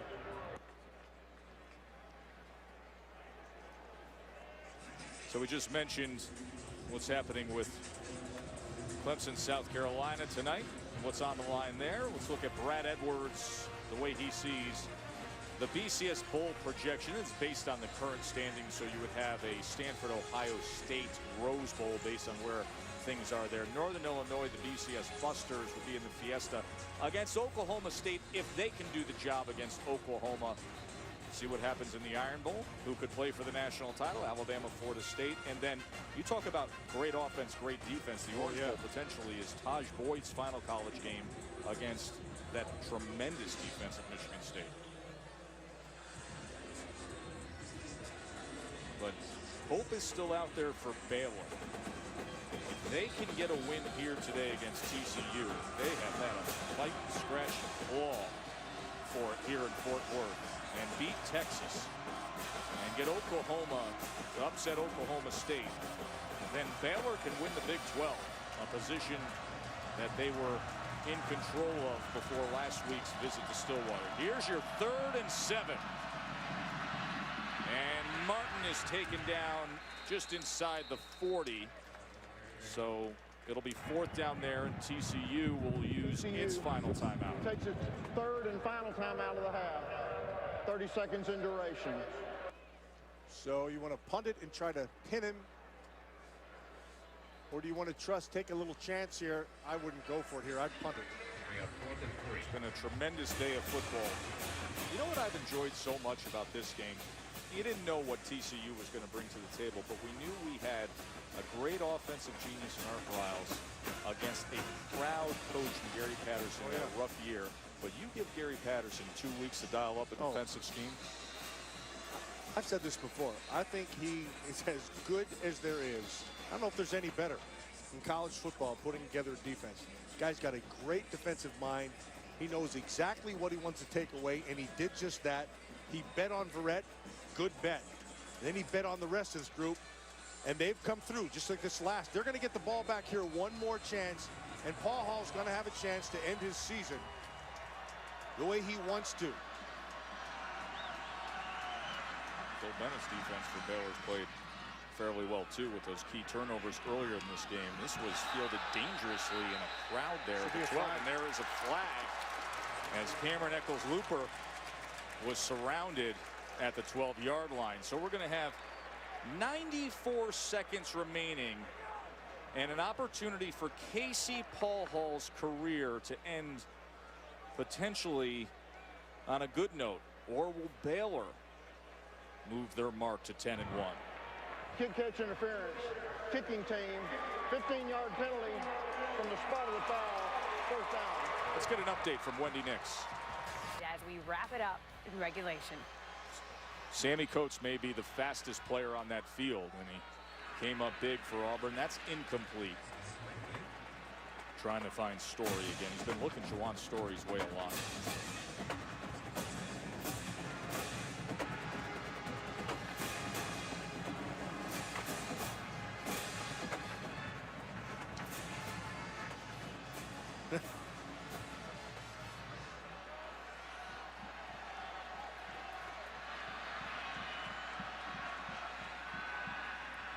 Hall gets it complete, and Doxson could not break free, and the clock will continue to count down as it'll be 3rd down and 2, trailing by 3, trying to get in the range for Jaden Oberchrome. His career long is a 56-yarder, so they would need to get to the 39-yard line, and they get the 1st down as he's able to find Doxson. Now in pregame warm-up, going right to left, he hit from 55 yards, did Oberchrome.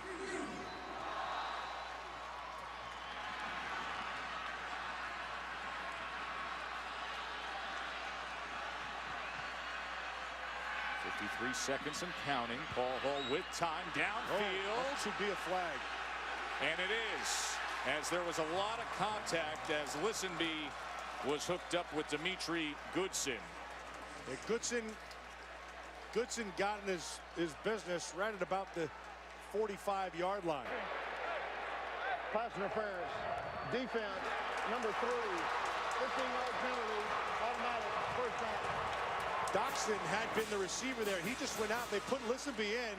Lisenby's just going to try to get on top of him, and Goodson cuts him off, and that's the very definition of interference. And there is Oberchrome, who has made all 4 of his field goal attempts with the game on the line in the last 2 seasons. Can he do it here? 1st down. Crossing route was thrown too high. See that green field goal line they're trying to get to.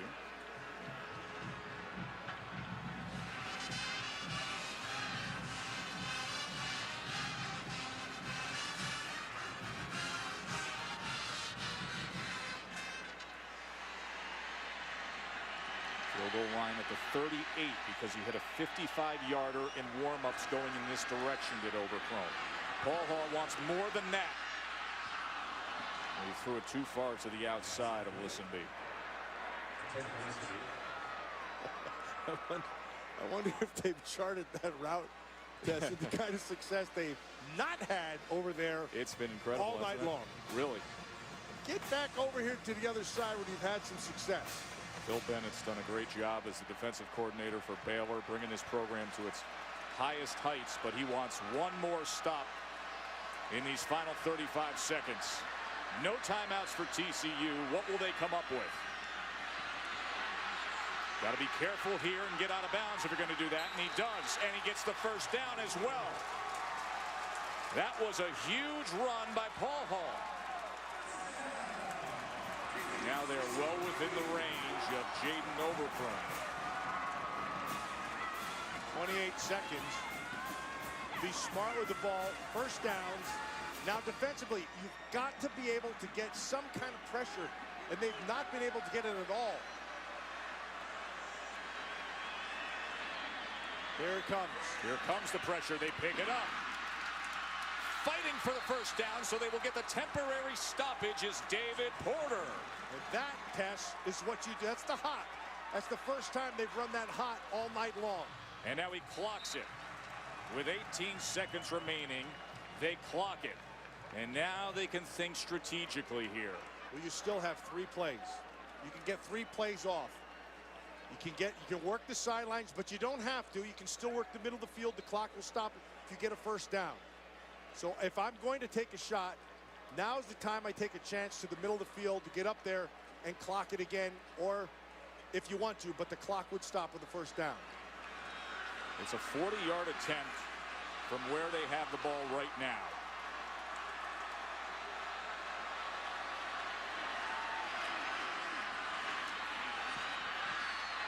Ball's in the air, and it's intercepted. Terrell Burt picks it off.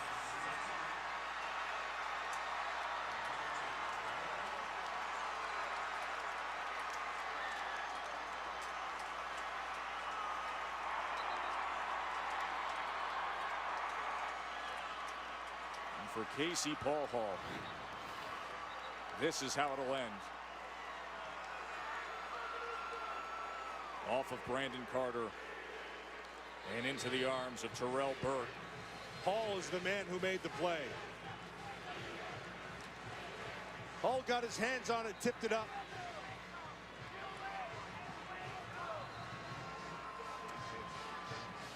Think about the week of heartbreak for Art Briles, who was coaching with a heavy heart, lost his brother Eddie, who passed away this week at just 59 years old.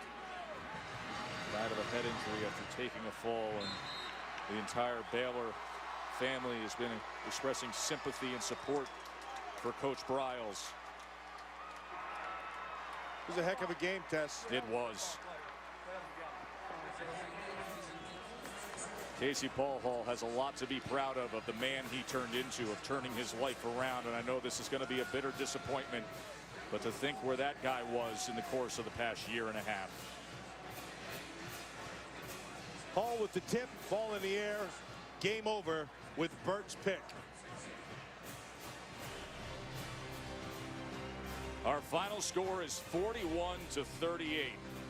You'll want to stay tuned for ESPN's college football primetime, because it's a great one. Number 6 Clemson, number 10 South Carolina. And for that, we get you to Columbia, South Carolina with Mark Jones. Take it away, gentlemen.